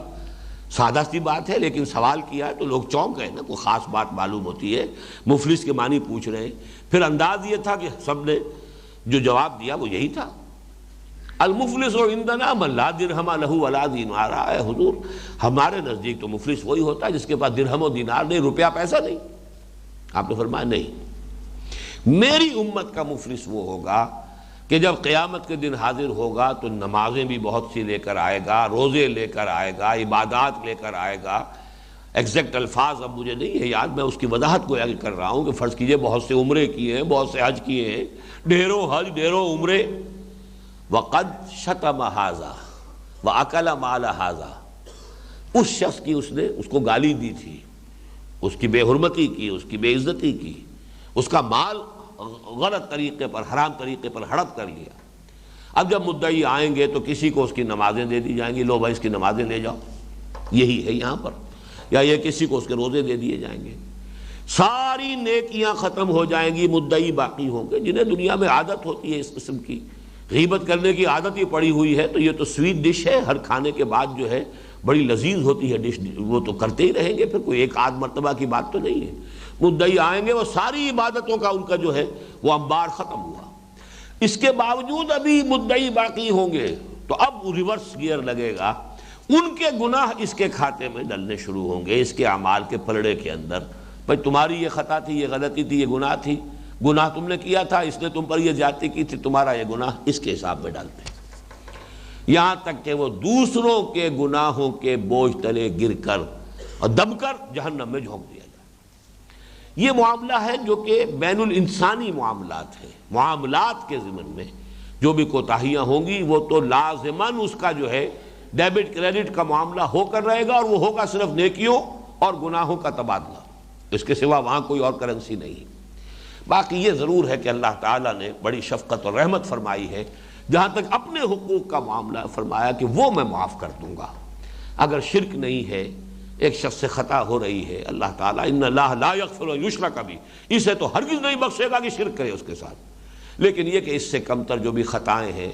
ایک شخص ہے کم ہمت انسان ہے، قوت ارادی کمزور ہے، کسی شے کو چھوڑنا چاہتا نہیں چھوڑ پا رہا، نماز پڑھنا چاہتا ہے پھر بھی کمی رہ گئی ہے، کوئی اس میں کمی رہ گئی ہے، یہ جو حقوق اللہ کے معاملات ہیں اس میں اللہ تعالیٰ جو ہے بہرحال خردہ گیری کا معاملہ اس میں اللہ نہیں کریں گے، بلکہ اللہ تعالیٰ کی طرف سے اس کے بارے میں یغفر ما دون ذلک لمن یشاء، اس سے کم تر جو گناہ ہے وہ جس کو چاہے گا اللہ تعالیٰ بخش دے گا، لیکن حقوق العباد اللہ تعالیٰ معاف نہیں فرمائیں گے، وہاں تو در حقیقت لین دین ہو کر رہے گا۔ بہرحال ان دو آیات پر کہ جن دو آیات سے یہ سلسلہ کلام شروع ہوا تھا چھٹے رکوع سے، دوبارہ تازہ کر لیجئے، اب صرف 1-2 منٹ باقی ہیں تاکہ پھر جو اصل تحویلی مضمون ہے وہ ہم اب اگلے ہی سیشن سے شروع کریں، کہ یہ جو سورہ بقرہ میں 4 رکوع تمہیدی، جن میں سے پہلے 3 قسم کے انسانوں کے کردار کا نقشہ پیش کر دیا گیا، وہ لوگ جو قرآن پر ایمان لائے، جنہوں نے اس سے استفادہ کیا، ان کے کیا ہے خد و خال، ان کی سیرت کے کردار کے وہ واضح کیے گئے۔ وہ لوگ جو کفر پر اڑ گئے، سواء علیہم انذرتہم ام لم تنذرہم لا یؤمنون، ان کا معاملہ صرف 1-2 آیتوں کے اندر بیان کر دیا۔ پھر تفصیل سے گفتگو ہوئی ہے وہ کہ جو کہتے تو ہیں کہ ہم ایمان لاتے ہیں، وَمِنَ النَّاسِ مَن يَقُولُ آمَنَّا بِاللَّهِ وَبِالْيَوْمِ الْآخِرِ وَمَا هُم بِمُؤْمِنِينَ، وہ مومن نہیں۔ انہی میں منافقین تھے، انہی میں سے کچھ یہودی تھے جو مدعی تھے کہ بھارا ہم بھی مومن ہیں، ہمیں بھی مومن تسلیم کرو، ہم بھی اللہ کی توحید کو تسلیم کرتے ہیں، سینکڑوں نبیوں کے ماننے والے ہیں، چلیے زیادہ یہی ہے نا کہ ہم نے صرف محمد کو نہیں مانا صلی اللہ علیہ وسلم، لیکن یہ کہ آپ ہمیں 98% مسلمان مان لیں، 99% مان لیں، 95% مان لیں، ماننا تو پڑے گا۔ تو ان دونوں پر وہ رکوع جو ہے دوسرا وہ اپلیکیبل ہے۔ پھر تیسرے اور چوتھا رکوع یہ قرآن مجید کی دعوت اور اس کے فلسفے پر، یوں سمجھیے کہ مکی قرآن کا لب لباب، تیسرے رکوع میں دعوت اور چوتھے رکوع میں فلسفہ قرآن، فلسفہ خلافت کی بنیاد، خیر و شر کی کشاکش جو دنیا میں رہی ہے، ابلیس اور اس کی ذریت معنوی و سلبی اور حضرت آدم اور ان کی اولاد کے درمیان جو مخاصمت، جو دشمنی ازل سے چلی آ رہی ہے اور قیامت تک جاری رہنی ہے، اس کی بنیاد یہ سارا جو ہے چوتھے رکوع میں۔ پانچویں رکوع سے شروع ہو گیا خطاب سابقہ امت مسلمہ سے، لیکن پہلا رکوع پانچواں وہ دعوت پر مشتمل ہے، اور وہ 7 آیات کسی بھی سابقہ امت مسلمہ کو دعوت دینے کے لیے، مسلمانوں میں تجدید ایمان کی دعوت برپا کرنے کے لیے، وہ گویا کہ ہمارے لیے سب سے زیادہ نمایاں ایک ہدایت، جامع ترین ہدایت ہے۔ اس کے بعد چھٹے رکوع سے لے کر اور یہ 15ویں رکوع کی 2 ابتدائی آیات تک، یہ 9 سوا 9 رکوع، یہ ہے ملامت کا حصہ۔ ان پر جو بھی قرارداد فرد جرم جو ہے وہ عائد کی گئی ہے، یہ تمہاری غلطیاں، یہ تمہاری گمراہیاں، یہ عقیدے کی، یہ عمل کی، یہ تمہاری ناشکریاں، اس کے نتیجے میں تمہیں معزول کیا گیا اس مقام سے جس پر تم 2000 برس تک فائز رہے ہو۔ پھر نوٹ کر لیجئے سن کے حساب سے تقریباً 1400 قبل مسیح میں تورات عطا کی گئی ہے، اور 610 عیسوی میں حضرت عیسیٰ کے 600 برس بعد قرآن کا نزول شروع ہوا ہے۔ تحویل قبلہ تک یوں سمجھیے کہ ابھی وہ سابقہ امت جو ہے اپنے مقام پر فائز تھی، اسی لیے حضور صلی اللہ علیہ وسلم اور مسلمانوں سے بھی 16 مہینے ان کے قبلے کی طرف رخ کر کے نماز پڑھوا دی گئی۔ تحویل در حقیقت جو ہوئی ہے کہ وہ امت اب معزول، یہ نئی امت اس مقام پر فائز کی جا رہی ہے، اس کے لیے سمبل تحویل قبلہ، اب رخ بدل جائے گا۔ اس تحویلی سلسلے کی بحث جو ہے وہ اگلی آیت سے شروع ہو رہی ہے، جو انشاءاللہ ابھی ہم چند منٹ کے بعد اس دوسرے سیشن میں پڑھیں گے۔ اقول قولی ھذا واستغفر اللہ لی ولکم ولسائر المسلمین والمسلمات۔ جیسا کہ میں نے بتا دیا تھا پچھلی مرتبہ آپ کو، بس 2-3 منٹ کا وقفہ ہوگا اور اس کے بعد ہم اگلا حصہ شروع کرنے والے ہیں۔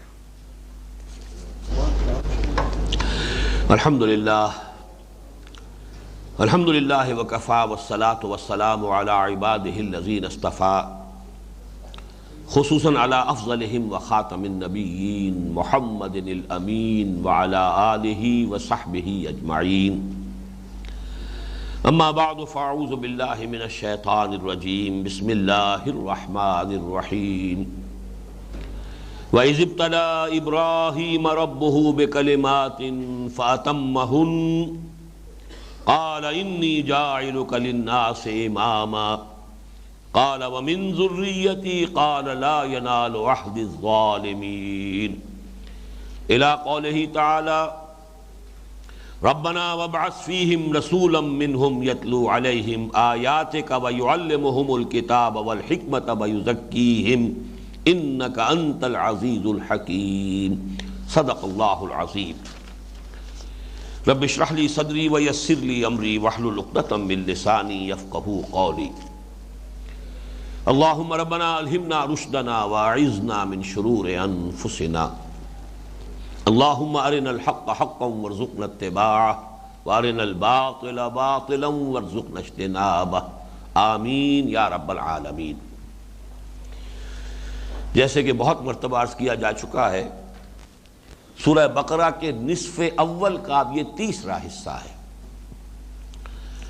جو ہم کہیں گے عمومی انداز میں تو 4 رکوعوں پر مشتمل ہے، اگرچہ اس میں سے 2 آیتیں منہا کرنی ہوں گی، اس لیے کہ بارہا میں عرض کر چکا ہوں کہ جو رکوعوں کی جو تقسیم ہوئی ہے یہ حضور کے زمانے میں نہیں تھی،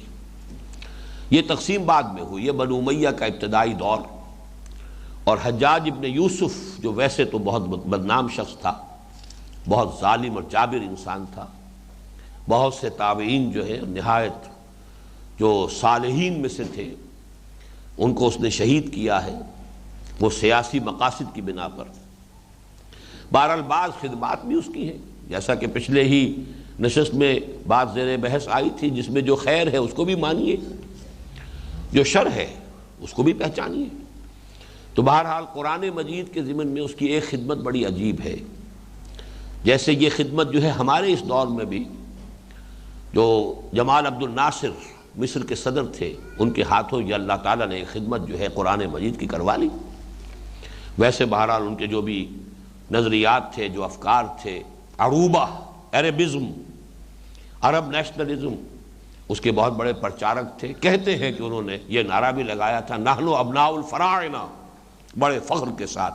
ہم فرعونوں کی نسل سے ہیں۔ بہرحال وہ ایک پہلو تھا، لیکن دوسرا پہلو یہ کہ چونکہ بہت بڑا فتنہ تھا جو اٹھا تھا،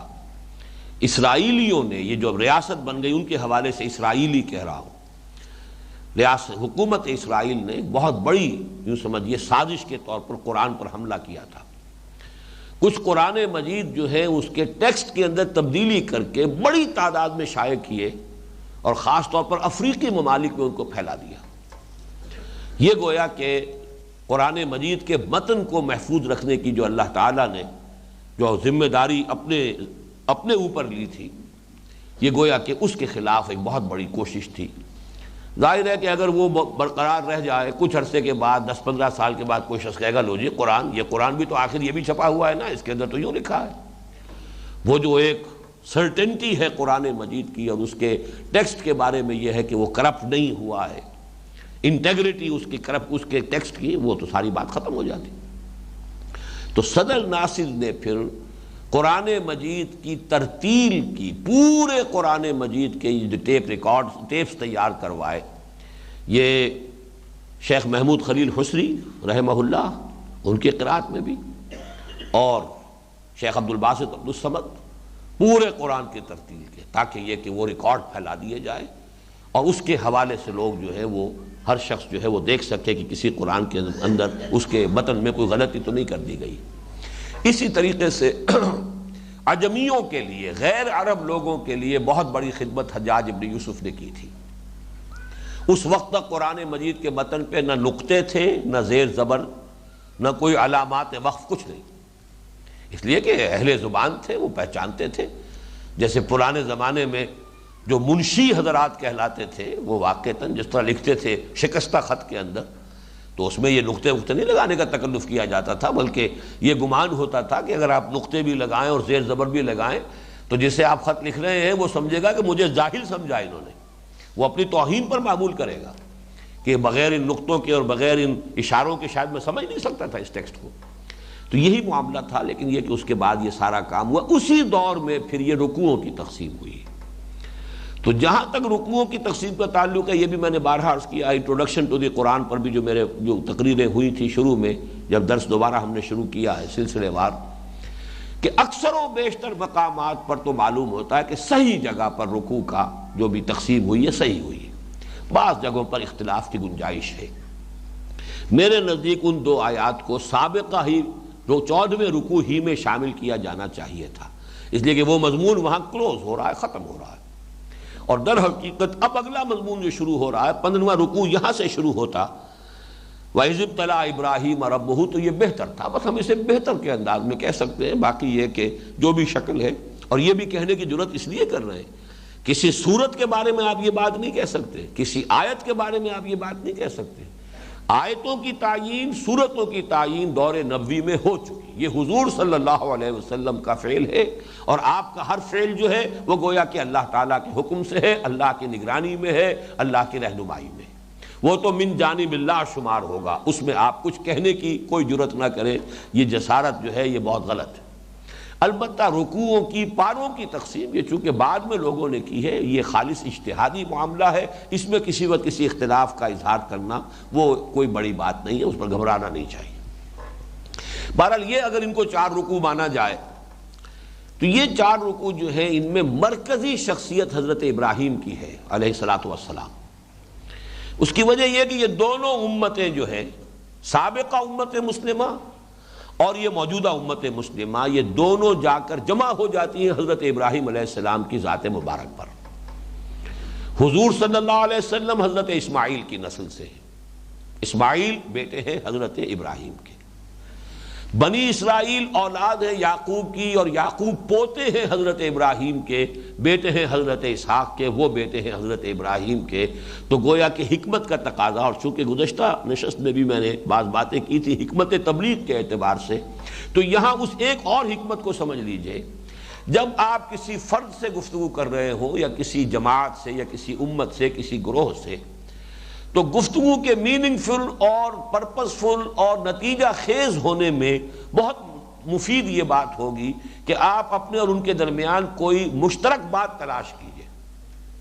تاکہ اس مشترک بات سے بات کو آگے بڑھایا جائے۔ اس کی مثال میں دیا کرتا ہوں، وہ زپ ہوتا ہے، اس زپ کو آپ اوپر سے اس کے کونے جوڑنے کی کوشش کریں گے، یہ آخر دندانے بنے ہوئے ادھر ان کو فٹ ہو جانا چاہیے، ویسے بھی تو فٹ ہو جاتے ہیں نا،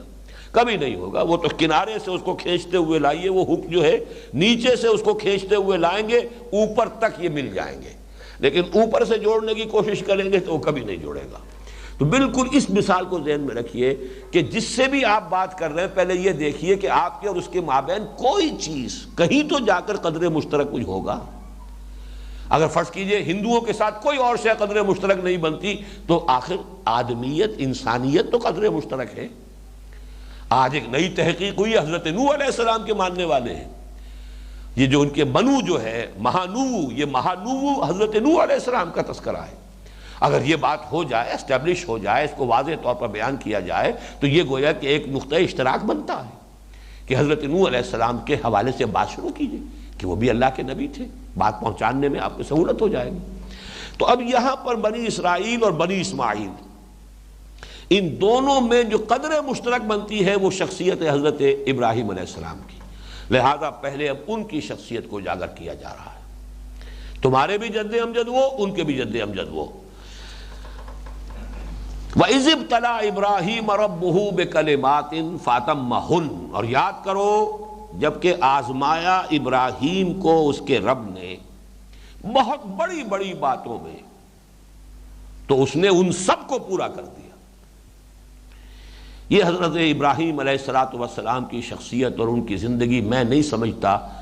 کہ اس کو سم اپ کیا جا سکتا ہے اس سے زیادہ خوبصورت جامع الفاظ میں، مختصر ترین الفاظ۔ ویسے تو قرآن کا فلسفہ یہ ہے کہ انسانی زندگی جو دنیاوی زندگی ہے، ویسے تو انسانی زندگی بہت طویل ہے، تو اسے پیمانہ امروز و فردا سے نہ ناپ، جاویداں پہم دواں ہر دم جواں ہے زندگی۔ لیکن اس زندگی کا تھوڑا سا حصہ جو کاٹا گیا ہے موت کا وقفہ درمیان میں ڈال کر، یہ جو 30 سال 40 50 60 سال کا جو یہ وقفہ ہے، یہ ہے امتحان کے لیے۔ تو گویا کہ فلسفہ زندگی اسلام کا اور قرآن کا یہ ہے کہ یہ دنیاوی زندگی ایک امتحانی پیریڈ ہے، امتحانی وقفہ ہے۔ قلزم ہستی سے تو ابراہ مانند حباب، اس زیاں خانے میں تیرا امتحان ہے زندگی۔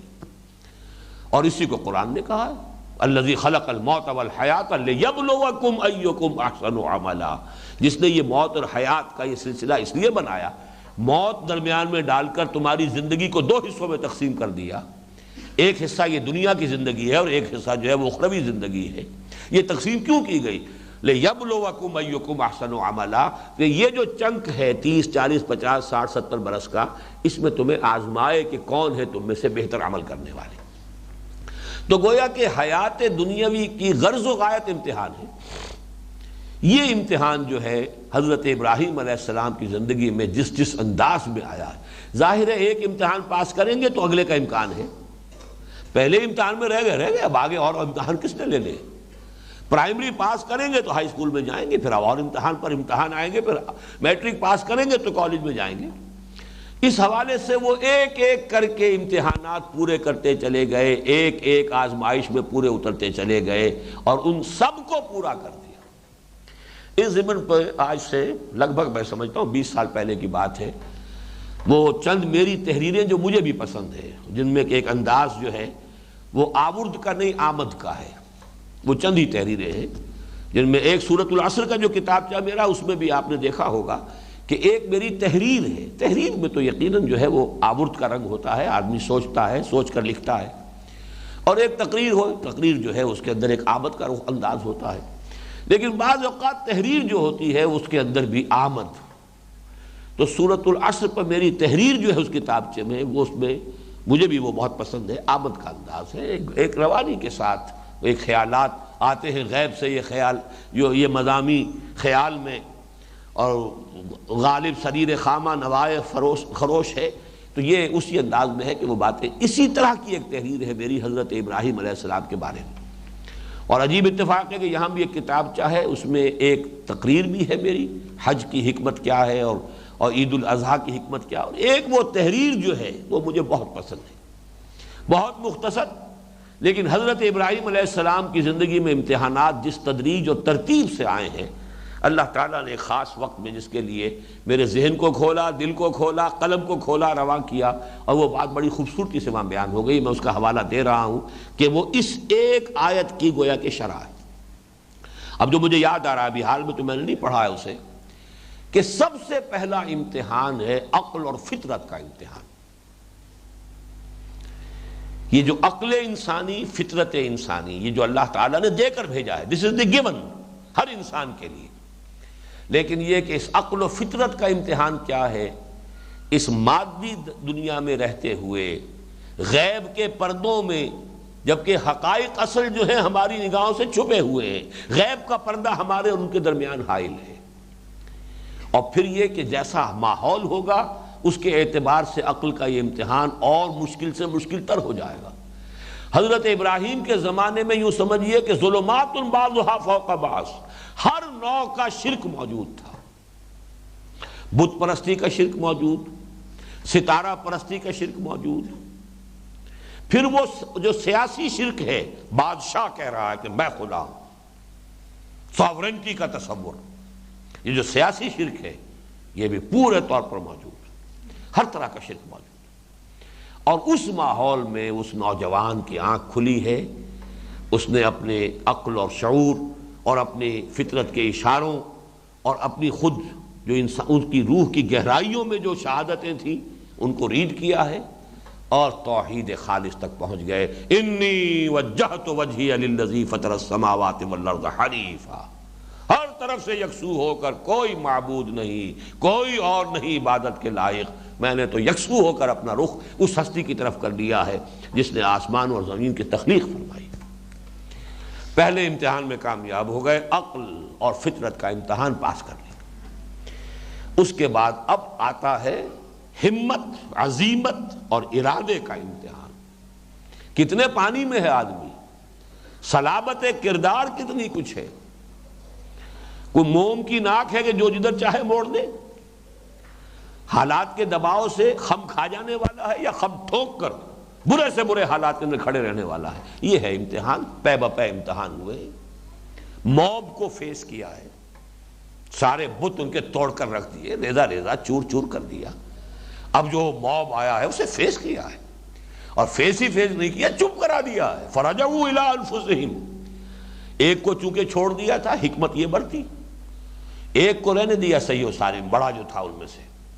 اور وہ تیشا جن سے سب کو توڑا تھا وہ بھی اس کے کندھے کے اوپر لٹکا دیا۔ اب وہ آئے ہیں، پوچھو اس سے،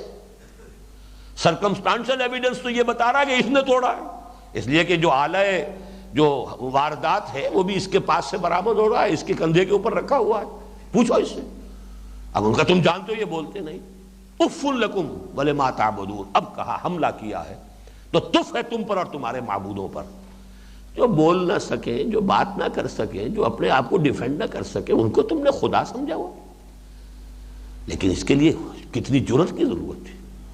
کتنی ہمت کی ضرورت تھی۔ یہ کلمہ جو ہے اس کو کہہ دینا بڑی جرأت رندانہ کی بات ہے، اور اس موب کے سامنے ذرا تصور کیجئے، ہندوستان میں، متھرا میں، بنارس میں، کسی اور جگہ ایسا کوئی حادثہ ہو جائے، کیا ہوگا اس وقت؟ قیامت برپا ہوگی۔ پھر باپ سے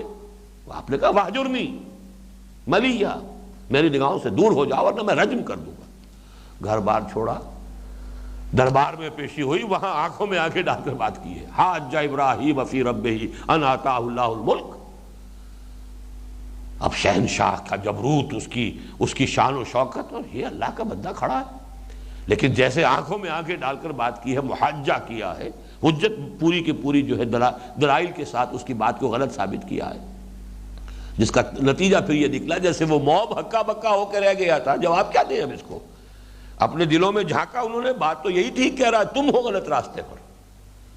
لیکن بہرحال ماننا تو نہیں ہے اس کو۔ اسی طرح وہ نمرود جو ہے، فَبُہِتَ الَّذِي كَفَرَ، مبہوت ہو کر رہ گئے۔ اچھا خدائی کا دعویٰ ہے تو میرا رب وہ ہے جو سورج کو مشرق سے نکالتا، تم مغرب سے نکال کے دکھاؤ۔ اب یہ کہ وہ دلیل کیا تھی، مناظرہ، ایک فن مناظرہ جو ہے اپنی جگہ پر ایک علیحدہ شے ہے، وہ یہ ہے کہ آپ خصم کہلاتا ہے مناظرے کے اندر، خصم دشمن کو کہتے ہیں، کہ خصم کو چپ کرانا ہے۔ اصل میں مناظرہ میں قائل کرنا پیش نظر نہیں ہوتا، کوئی مناظر کبھی اپنے اس خصم کو جو اس کے مقابلے میں آیا ہوا ہے اسے قائل کرنے کی کوشش نہیں کرتا، قائل کرنے کی کوشش کرے گا مار کھا جائے گا۔ وہاں تو یہ چپ کرنا ہے اس کو، وہ چپ کرنے والی بات تھی۔ فَبُہِتَ الَّذِي كَفَرَ، ایک بات میں تو اس نے کہا، جب حضرت ابراہیم نے فرمایا میرا رب وہ ہے جو زندہ رکھتا ہے اور مارتا ہے. ربی الذی یحیی و یمیت. کہا اچھا لو میں کر کے دکھاتا ہوں. 2 آدمی جو ہے قید خانے سے بلوائے، دونوں قیدی تھے، دونوں کو سزائے موت کا حکم ہو چکا تھا. ایک کو کہا میرا اختیار ہے، چلو جاؤ تمہیں میں نے معاف کیا، تمہیں زندہ رکھا. دوسرے کی گردن اسی میں توڑوا دی. دیکھو میں نے جس کو چاہا زندہ رکھا، جس کو چاہا مارا. اب اس کے بعد آخری بات، ترب کا پتہ کہیے. ٹھیک ہے پھر میرا رب وہ ہے جو سورج کو مشرق سے نکال رہا ہے. فاتح بہا من المغرب فبہت الذی کفر. پھر جو بات ہوئی ہے جاری ہے، اس کو آگ کے اندر ڈالو، جلاؤ اس کو، پتہ چل جائے گا، ہوش ٹھکانے آ جائیں گے.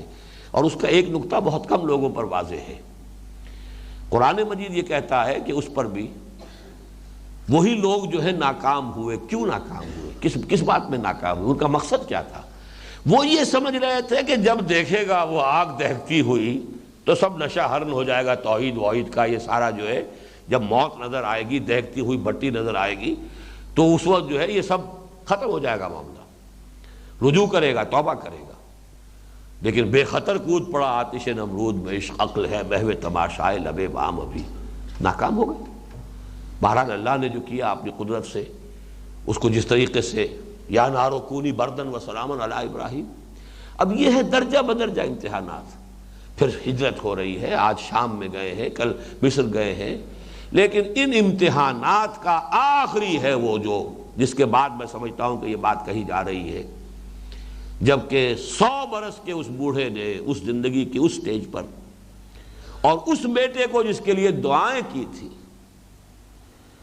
اللہ تعالیٰ کے حکم پر ذبح کرنے پر آمادہ ہو گیا، کمر کس لی، چھری چلا دی. یہ گویا کہ آخری تھا. وہاں میں خود یاد کرتا ہوں تو بڑی عمدہ تعبیر وہاں ہوئی ہے اللہ تعالیٰ کی طرف سے پھر کہ ممتحن کو بس کرنی پڑی ہے. جس کا امتحان لیا جا رہا تھا اس نے بس نہیں کی. وَنَادَيْنَاهُ أَن يَا إِبْرَاهِيمُ قَدْ صَدَّقْتَ الرُّؤْيَا إِنَّا كَذَلِكَ نَجْزِي الْمُحْسِنِينَ. ممتحن کی بس ہوئی ہے. جس کا امتحان لیا جا رہا تھا اس کی ہمت میں کوئی کمی نہیں تھی. یہ ہے وہ پورا سلسلہ. فرمایا وَإِذِ ابْتَلَىٰ إِبْرَاهِيمَ رَبُّهُ بِكَلِمَاتٍ. اب اس کو تفسیری اعتبار سے نوٹ کر لیجئے. کلماتن یہ نکرہ جو ہے یہاں پر تفخیم کے لیے، بہت بڑی بڑی باتوں میں آزمایا. ایک سے ایک امتحان، کٹھن سے کٹھن تر، مشکل سے مشکل تر. فَاتَمَّهُنَّ، اس نے ان سب کو پورا کر دیا، سب میں پورا اترا. قال انی جاعلک للناس اماما. فرمایا اے ابراہیم اب میں تمہیں نوع انسانی کا امام بنانے والا، امامت کے منصب پر فائز. یہ لفظ ذرا نوٹ کیجئے، امامت اور خلافت. اسی سورہ بقرہ کا وہ جو تمہیدی حصہ تھا اس میں خلافت کا تذکرہ ہے، یہاں امامت. ابراہیم کو خلافت کا زیادہ تعلق دنیا میں حکومت اور غلبے اور اقتدار سے ہے. امامت کا زیادہ تعلق ہدایت، علم اور معرفت سے. ان دونوں چیزوں کو علیحدہ علیحدہ نوٹ کر لیجیے. ابراہیم کی کہیں کوئی حکومت قائم نہیں ہوئی. ابراہیم کی وہ حیثیت جو خود ان کی اپنی نسل کے اندر آگے چل کر داؤد اور سلیمان کی ہو گئی علیہ السلام، وہ حضرت ابراہیم کی کبھی نہیں ہوئی. امامت یہاں پر در حقیقت سمجھیے کہ امامت کا تعلق ہے عقلی، علمی، روحانی رہنمائی،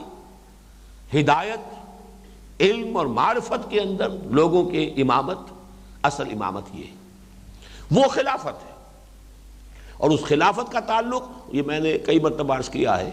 اس خلافت کی اساس علم الاسماء ہے. جس کے پاس یہ دنیاوی علم زیادہ ہوگا وہ بہرحال دنیا میں غالب رہے گا. سائنس ہے، ٹیکنالوجی ہے، وہ ساری کی ساری وہ ہے علم اسماء سے. جب خلافت کا معاملہ ہوا ہے تو جو بحث ہوئی ہے اس پر جو اللہ تعالیٰ کی طرف سے فرشتوں کو جو بھی ان کا اشکال تھا یا اشتباہ تھا یا شبہ تھا، اس کا جو بھی ازالہ کرنے کی شکل اختیار کی گئی وہ کیا تھی؟ وَعَلَّمَ آدَمَ الْأَسْمَاءَ كُلَّهَا ثُمَّ عَرَضَهُمْ عَلَى الْمَلَائِكَةِ فَقَالَ أَنبِئُونِي بِأَسْمَاءِ هَؤُلَاءِ إِن كُنتُمْ صَادِقِينَ. مسلمان بھی اس کے اندر جو ہے انہیں آگے بڑھنا ہوگا. وہ علم جو ہے وہ جس سے ان السمع والبصر والفؤاد كل اولئک کان عنہ مسئولا، اس علم اسی کی ایکسفولیشن ہوئی ہے. تو اس کے حوالے سے دنیا میں حکومت اور غلبہ آج ویسٹ کے پاس کیوں ہے؟ اس میں وہ ہم سے آگے نکلے ہوئے ہیں۔ ہم تو اٹھ ہی نہیں سکیں گے، ہمارا معاملہ تو یہ کہ اٹھیں گے تو اسلام کی بنیاد پر، لیکن پھر ان کے مقابلے میں کھڑے ہونے کے لیے ہمیں ضرورت ہوگی۔ ایٹم بم کا مقابلہ تلواروں سے نہیں ہوگا، اس کے لیے بہرحال وہ چیزیں جو ہے انسان کو سیکھنی ہوں گی، اور ہم نے سیکھی۔ لیکن اگرچہ ابتدائی جو انقلابی عمل ہے اس میں فیصلہ کن شے ایمان اور عمل صالح ہے، لیکن اس کے بعد اس کو کنٹینیو کرنا اور دنیا میں اس کا جو غلبے کا دوام اور تسلسل ہے وہ اس کے بغیر نہیں ہے۔ تو قرآن مجید کے ان دو مقامات کے حوالے سے چوتھے رکوع میں خلافت کا تذکرہ ہے، وہاں وہ علم الاسماء کا معاملہ ہے، اور جو اصل ہے دوسرا علم اس کا آخر میں تذکرہ ہوا ہے۔ فَإِمَّا يَأْتِيَنَّكُم مِّنِّي هُدًى فَمَن تَبِعَ هُدَايَ فَلَا خَوْفٌ عَلَيْهِمْ وَلَا هُمْ يَحْزَنُونَ، اس کا کوئی تعلق اس سے نہیں ہے، وہ بات تو پوری ہو چکی ہے۔ فرشتوں کو حضرت آدم کے سامنے سجدہ کرنے کا حکم دیا جا چکا، وہ کورونیشن جو ہے حضرت آدم کی خلیفۃ اللہ کی حیثیت سے وہ ہو چکی، وہ سارا معاملہ ہو چکا ہے۔ پھر ابلیس کا چیلنج بھی آ گیا، اور ابلیس کی جو ہے اس نے جس طریقے سے انہیں گمراہ کیا اس کا بھی تذکرہ ہو گیا۔ پھر اللہ تعالیٰ نے ان کی توبہ قبول کر لی۔ اب جو انہیں اس جو بھی حبوط ہے، جو زمین کا جہاں کی خلافت دی جا رہی تھی اس کا چارج دیا جا رہا ہے، اب ذکر ہو رہا ہے فَإِمَّا يَأْتِيَنَّكُم مِّنِّي هُدًى فَمَن تَبِعَ هُدَايَ فَلَا خَوْفٌ عَلَيْهِمْ وَلَا هُمْ يَحْزَنُونَ۔ اس ہدایت کا تعلق ہے نبوت سے، ہدایت سے، امامت سے، اور در حقیقت انی جاعلک للناس اماما کا مطلب یہی ہے کہ حضرت ابراہیم کے بعد نبوت کا سلسلہ صرف ذریت ابراہیمی کے اندر رہ گیا، کوئی نبی ذریت ابراہیمی سے باہر نہیں آ سکتا۔ اور یہ ہمارے منتخب نصاب میں سورہ حدید جو اس کے آخری چھٹے حصے کی حیثیت رکھتی ہے، اس میں جو آیت ہے وَلَقَدْ أَرْسَلْنَا نُوحًا وَإِبْرَاهِيمَ وَجَعَلْنَا فِي ذُرِّيَّتِهِمَا النُّبُوَّةَ وَالْكِتَابَ، ہم نے ہی بھیجا تھا نوح کو بھی اور ابراہیم کو بھی، اور ہم نے انہی کی نسل میں ذریت میں رکھ دی ہے نبوت اور کتاب۔ یعنی حضرت نوح علیہ السلام کے بعد حضرت نوح کی نسل، ویسے تو باقی تمام ویسے نوع انسانی ویسے ہی ختم ہو گئی، اس کے بعد تو جو بھی اور جو نوع انسانی ہے وہ ہے ہی حضرت نوح کی نسل میں سے، لیکن حضرت ابراہیم کے بعد اب یہ نبوت جو ہے وہ صرف حضرت ابراہیم کی نسل میں سے۔ چنانچہ 2000 برس تک، بلکہ 2500 برس تک یہ سلسلہ رہا بنی اسرائیل میں۔ حضرت اسماعیل صرف واحد ہیں اللہ کے نبی جو کہ اس شاخ کے اندر ہے، باقی حضرت اسماعیل کے بعد سے لے کر اور حضرت محمد تک صلی اللہ علیہ وسلم 2500 برس تک کوئی نبوت کوئی رسالت نہیں۔ وہ نبوت اور رسالت حضرت اسحاق بھی نبی ہے، یعقوب بھی نبی ہے، پھر حضرت یوسف نبی ہے، پھر آگے چل کر تھوڑے سے وقفے کے بعد حضرت موسیٰ بحیثیت رسول آئے، حضرت موسیٰ سے حضرت عیسیٰ تک 1400 برس تک نبوت کا تار ٹوٹا ہی نہیں۔ کانت بنو اسرائیل تسوسہم الانبیاء کلما ہلک نبی خلفہ نبی۔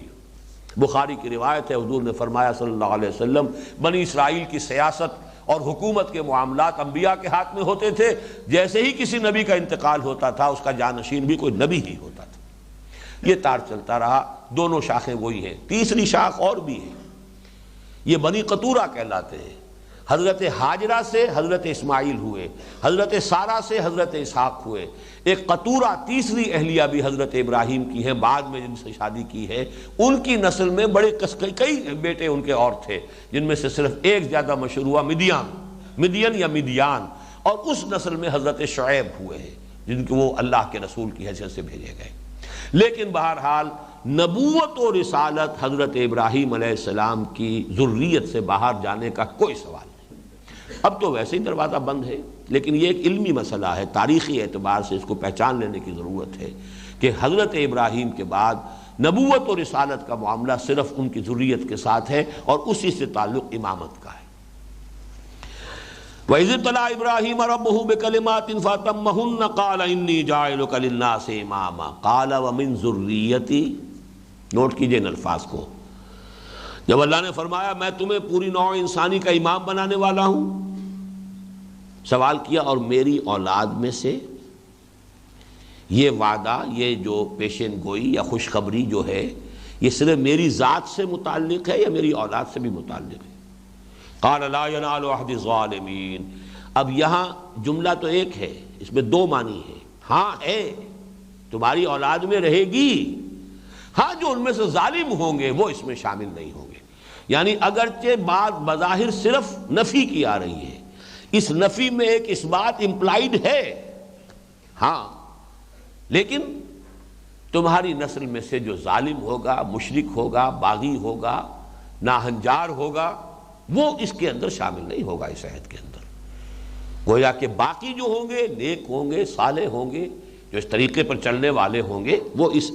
عہد میں یا اس وعدے میں یا اس بشارت میں انکلوڈڈ ہے. یہ اس میں امپلائیڈ ہے یہ پہلو، لا ینال عہد الظالمین. اور یہ نوٹ کر لیجئے اس حصے کے بارے میں دو باتیں. ایک تو یہ کہ در حقیقت یہ وہی بات ہے جو سورہ بقرہ کے اس حصے میں جو ہم ختم کر چکے ہیں، خطاب میں بنی اسرائیل، اس میں 2 مرتبہ آ چکا ہے. الفاظ مختلف ہیں. 8ویں رکوع کی پہلی آیت، ان الذین آمنوا والذین ہادوا والنصارى والصابئین من آمن باللہ والیوم الآخر وعمل صالحا فلا خوف علیہم ولا هم یحزنون. اللہ تعالیٰ کے ہاں جو بھی وعدے ہیں وہ کسی قومیت سے متعلق نہیں ہے، کسی امت میں بظاہر شامل ہونے سے ان کا تعلق نہیں ہے. تعلق ہوگا اس سے کس کے پاس حقیقی ایمان ہے، ذاتی ایمان، اور کس کا عمل درست ہے. ذریت ابراہیمی سے بھی تعلق ہوا کرے، لیکن یہ کہ اگر وہ ایمان اور عمل صالح نہیں ہے تو اس عہد میں وہ شامل نہیں. اور پھر یہ مضمون ہم پڑھ چکے ہیں ابھی کچھ ہی عرصے پہلے، 1-2 نشستوں قبل، آیت نمبر 112، بلا من اسلم وجهه للہ وهو محسن فلہ اجرہ عند ربہ ولا خوف علیہم ولا هم یحزنون. کیوں نہیں؟ جو کوئی بھی اپنے آپ کو سپرد کر دے اللہ کے پوری خوبصورتی کے ساتھ، بحسن وجوہ، اس نے اپنے آپ کو اللہ کے حوالے کر دیا ہو، اس کے لیے اس کا اجر بھی اس کے رب کے ہاں محفوظ ہے، اور اس کے لیے نہ کوئی حزن ہے نہ خوف ہے. وہی بات یہاں تیسری مرتبہ آ گئی کہ ابراہیم اپنے مقام پر جو کچھ ہے، 3 نسبتیں ابراہیم کی، ابو الانبیاء، خلیل اللہ حضرت ابراہیم علیہ السلام، اور امام الناس، اللہ کے ساتھ نسبت خلت کی، خلیل اللہ، واتخذ اللہ ابراہیم خلیلا. اور کسی کے بارے میں لفظ آپ کو قرآن میں نہیں ملے گا. امام الناس، انی جاعلک للناس اماما. ابو الانبیاء، سینکڑوں نبی ان کی اولاد میں، ان کی نسل میں آئے، اور اس سے بڑھ کر اور کیا، خود محمد الرسول اللہ صلی اللہ علیہ وسلم ان کی نسل سے ہیں، ان کی اولاد میں سے. لیکن ان کے بھی نسل کے ساتھ معاملہ نہیں ہے. تعلق اس نسل کے اندر ہونا، اس سے نسلی تعلق ہونا نجات کی بنیاد نہیں. وَإِذْ جَعَلْنَا الْبَيْتَ مَثَابَةً لِلنَّاسِ وَأَمْنًا. اور یاد کرو جب کہ ہم نے ٹھہرایا، بنا دیا، ٹھہرایا، قرار دیا گھر کو، البیت، الف لام نے یہاں عہد کی کیفیت پیدا کر دی، یعنی بیت اللہ، ہمارا گھر. ہم نے اپنے گھر کو قرار دیا، بیت اللہ کو قرار دیا، اس بیت العتیق کو قرار دیا. کیا قرار دیا؟ مثابۃ للناس وامنا. 2 چیزیں ہیں کہ جو یہاں پر آ رہی. مثابہ، صابہ یسیب و صوبن. صابہ یسوب و صوبن کے معنی بھی ہے رجع، لوٹنا، واپس آنا. اور نوٹ کیجئے یہ 3 الفاظ کتنے قریب ہیں مادے کے اعتبار سے. آبا یعوب و اوبن، آئبونا تائبونا لربنا حامدون. آپ سفر پر گئے ہو، واپس آئے ہیں تو گھر میں داخل ہوتے ہوئے آئبونا تائبونا لربنا حامدون، ہم آئے ہیں، لوٹ رہے ہیں اپنے رب کی طرف، اپنے گھر کی طرف، اور اللہ کی طرف بھی رجوع کر رہے ہیں. یہ رجوع کی کیفیت کو اس طرف بھی منسوب کر دیا جائے، اور اپنے رب کی حمد کرتے ہوئے واپس آ گئے. تابہ یتوب و توبن، توبہ کرنا، اللہ کی طرف رجوع کرنا، یہ ایک خاص بن گیا، ایک اصطلاح بن گئی. اور صابہ یسوب و صوبن، یہ بھی لوٹنا. مصابہ کہتے ہیں لوٹنے کی جگہ، بار بار آنے کی جگہ، یا جس کو کہیں گے مرکز. یہ در حقیقت بیت اللہ، بیت ایل، اللہ کا گھر، یہ ہے لوٹ لوٹ کر آنے کی جگہ، بار بار جانے کی جگہ. جیسے کہ حج کے بارے میں بھی ایک حدیث موجود ہے کہ جو شخص مقدرت رکھتا ہو اور 5 سال سے زیادہ عرصہ گزر گیا اور اس نے حج نہ کیا ہو، تو اللہ تعالیٰ کے ساتھ اس کا معاملہ جو ہے پھر وہ مشکوک ہو جاتا ہے. مجھے ایگزیکٹ جو ہے وہ یاد نہیں ہے. میں حیران تھا جب تک کہ میرے علم میں یہ حدیث نہیں آئی تھی کہ سعودی حکومت نے ایک فیصلہ کیا تھا کہ جو لوگ وہیں جا کر آباد ہو گئے، پاکستانی یا ہندوستانی یا اور دوسرے لوگ جو وہاں پر کام کر رہے ہیں، اب وہ ہر سال حج کرنے آ جاتے تھے، جس کی وجہ سے حج میں انتہائی ازدحام اور ہجوم، اور پھر چونکہ وہ وہیں کے رہنے والے ہیں، نہ وہ کوئی معلم کرتے تھے، نہ وہ کوئی خیمے لیتے تھے، اس کا خرچ کاہے کو کرنا ہے، سڑکوں پر ڈیرے ڈال دیے، گندگی اور غلاظت اس کی وجہ سے، تو سعودی عرب کی حکومت نے ان پر پابندی لگائی تھی 5 سال کی۔ جس نے ایک دفعہ حج کر لیا 5 سال تک اب نہیں کر سکتا، مت آئے، ان کے ٹھپا لگا دیا جاتا تھا۔ تو میں حیران تھا یہ 5 سال کہاں سے لے کے آئے یہ؟ تو معلوم ہوا کہ ہے، چونکہ ان کے ہاں بہرحال وہ شیخ عبدالعزیز ابن باز، ان کا ایک دارالافتاء ہے، اس کا پورا نظام ہے، تو وہ حدیث بھی نظر سے گزری، اور کوئی مجھے یاد آیا تھا اس کے بعد کہ ایسا ہوتا ہے، اگرچہ ویسے تو انسان کی خواہش ہوتی ہے ہر سال حج کرے، لیکن اب جو حج میں ازدحام ہوتا ہے اس کی وجہ سے اللہ معاف کرے، لیکن میری کیفیت یہ رہی ہے کہ ہر حج کے بعد آدمی سوچتا ہے کہ اب دوبارہ میں حج کے لیے نہیں آؤں گا، عمرہ جو ہے اللہ تعالیٰ جب بھی موقع عنایت کر دے، اس لیے کہ حج پر تو معاملہ واقعتاً اب برداشت سے باہر ہو گیا ہے، اور اب چونکہ عمر بھی بڑھتی جا رہی تھی تو وہ قوت جو ہے مقاومت کی اور برداشت کی اس میں بھی کمی ہے۔ لیکن یہ کہ میں نے محسوس کرنا شروع کر دیا تھا کہ 5-6 سال کے بعد وہ جیسے حرک سی اٹھتی ہے اندر سے، تو خود اندر سے ایک جذبہ دوبارہ ابھرتا تھا یا ابھرتا ہے کہ جانا چاہیے۔ تو پھر جب یہ حدیث سامنے آئی تو اس سے مجھے تشفی ہوئی، اطمینان ہوا۔ ایک یہ بھی ہوا کہ کچھ اندر کوئی شے جو ہے اس کی کوئی مطابقت ہے اس کتاب و سنت کے ساتھ، کہ اگرچہ وہ حدیث میرے علم میں نہیں تھی لیکن اب آ گئی۔ بہرحال مثابہ اسی سے لفظ بنا ہے ثواب۔ ثواب کیا ہے؟ آپ کے نیک عمل کا بدلہ جو لوٹ کر آئے گا آپ کے پاس، لوٹ کر آنے والی شے، آپ کے عمل کا وہ نتیجہ جو آپ کو واپس ملنے والا، وہ ثواب ہے۔ تو مثابہ کہتے ہیں لوٹ کر بار بار آنے کی جگہ، اور اس کو اب آپ زیارت گاہ کہیں، جو بھی کہیں، مثابۃ للناس، لوگوں کے لیے، اہل ایمان کے لیے ہم نے اسے مرکز بنایا ہے۔ وہ امنا، اور امن کی جگہ، اور یہ امن کا معاملہ اس کا ایسے رہا ایام جاہلیت میں، اور ہر شے ختم ہو گئی لیکن بیت اللہ کا اور حرم کا امن نہیں گیا۔ انتہائی جاہلیت کے اندر بھی یہ رہا ہے، اور جیسا کہ آپ کو معلوم ہے قبائلی زندگی میں انتقام اور بدلہ، یہ آگ سلگتی رہتی ہے۔ کسی کے باپ کو کسی نے قتل کر دیا، اب اس کے اندر تو اس کے لیے چین نہیں ہے، آرام نہیں ہے، زندگی کی کسی شے میں اس کے لیے کوئی دلچسپی نہیں ہے، کوئی اٹریکشن نہیں ہے، جب تک کہ وہ بدلہ نہ چکا لے اور اپنے باپ کے قاتل کو قتل نہ کرے۔ لیکن یہ ہوتا تھا کہ کوئی شخص اپنے باپ کے قاتل کی تلاش میں جو ہے وہ مارا پھرتا رہا ہے، لیکن اسے حرم میں نظر آ جاتا ہے قاتل، وہاں اسے وہ کچھ نہیں کہے گا، بالکل نہیں کہے گا۔ یہ حرم میں، اللہ کے امان میں۔ اسی طرح باپ کا قاتل ایک بڑا مشہور واقعہ ہے۔ ایک شخص جو تلاش کرتا رہا سال ہر سال سے، ایک روز رات کے وقت ایک شخص نے آ کے پناہ مانگی اور ایک رات گزارنے کے لیے وقت جگہ اجازت طلب کی۔ صبح دیکھا تو وہ تو میرے باپ کا قاتل ہے یہ، لیکن امان دے چکا ہوں، مہمان کے ساتھ معاملہ نہیں ہوگا، چھوڑ دیا۔ یہ ان کی روایات تھیں، اور یہ روایات جو ہے اس پر وہ پوری طرح کاربند تھے۔ بہرحال امن کا معاملہ بیت اللہ کے ساتھ، حرم کے ساتھ، یہ وہ شے ہے کہ جو ان معجزات میں سے ہے کہ یہ چاہے اس کی بے حرمتی اور پہلوؤں سے ہو گئی، چاہے اسے شرک کا اڈا بنا دیا، توحید ختم ہوئی، لیکن یہ کہ امن کا معاملہ جو ہے وہ بدترین دور میں بھی اس کا قائم رہا ہے۔ اپنے جانی دشمن کو، اپنے جو بھی برے سے برا جو ہے کوئی یعنی دشمن ہے، اس کو بھی اگر وہاں دیکھیں گے وہاں کوئی گدن نہیں پہنچائیں گے۔ وَاتَّخِذُوا مِن مَّقَامِ إِبْرَاهِيمَ مُصَلًّى، البتہ یہاں ایک بات نوٹ کیجئے، باقی تو بہت سی باتیں جو اس رکوع میں آ رہی ہیں وہ تورات میں موجود ہیں، ساری ہی تقریباً موجود ہیں، لیکن تورات میں جو تحریف کی گئی ہے وہ یہ کہ بیت اللہ کے ذکر کو وہاں سے کھرچ کر نکال دیا۔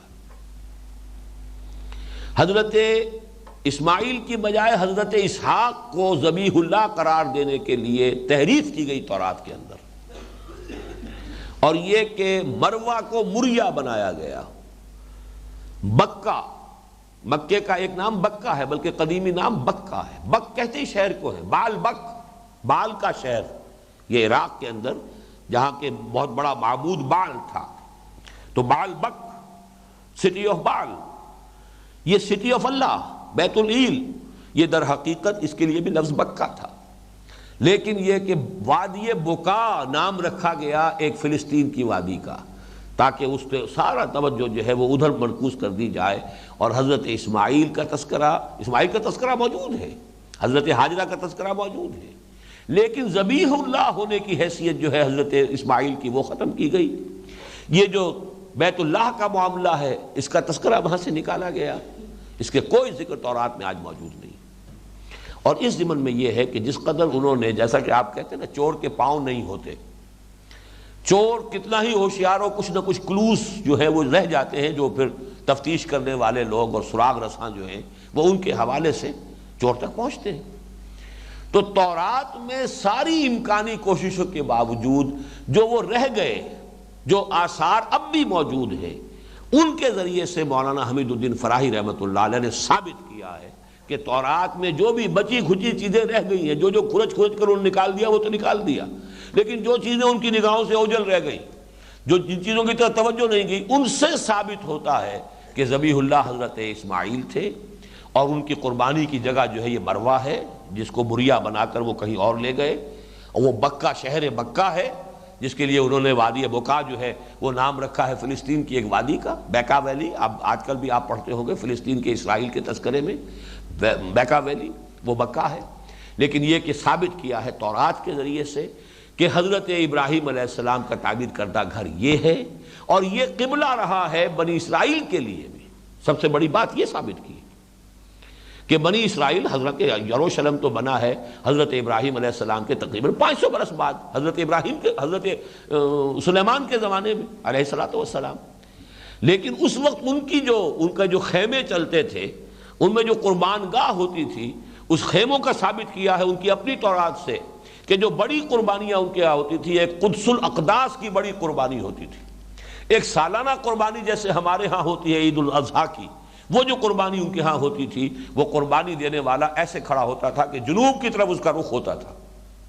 جانور کو اپنے سامنے جنوب کی طرف لٹا کر خود اس کے شمال میں کھڑا ہو کر، تاکہ رخ جو ہے وہ جنوب کی طرف ہوتا تھا، اور جنوب میں یہی بیت اللہ ہے، جنوب کی ڈائریکشن کا سبب کوئی اور ہو ہی نہیں سکتا۔ تو یہ ہے اصل میں ایک عربی زبان میں کتاب لکھی تھی مولانا فراہی نے، الرأی الصحیح فی من هو الذبیح، یعنی صحیح رائے اس مسئلے میں کیا ہے کہ ذبیح کون ہے۔ بدقسمتی سے یہودیوں کے زیر اثر ہمارے بعض بڑے بڑے مفسرین بھی اس مغالطے میں مبتلا ہو گئے۔ غالباً ابن جریر طبری نے بھی یہ رائے ان کی قبول کر لی ہے کہ ذبیح اللہ اسحاق ہے، میری اگر یادداشت دھوکہ نہیں کر رہی، لیکن یہ کہ بہت بڑے مفسر جو ہے وہ اس مغالطے میں مبتلا ہوئے ہیں، اور غالباً وہ ابن جریر طبری ہے رحمہ اللہ۔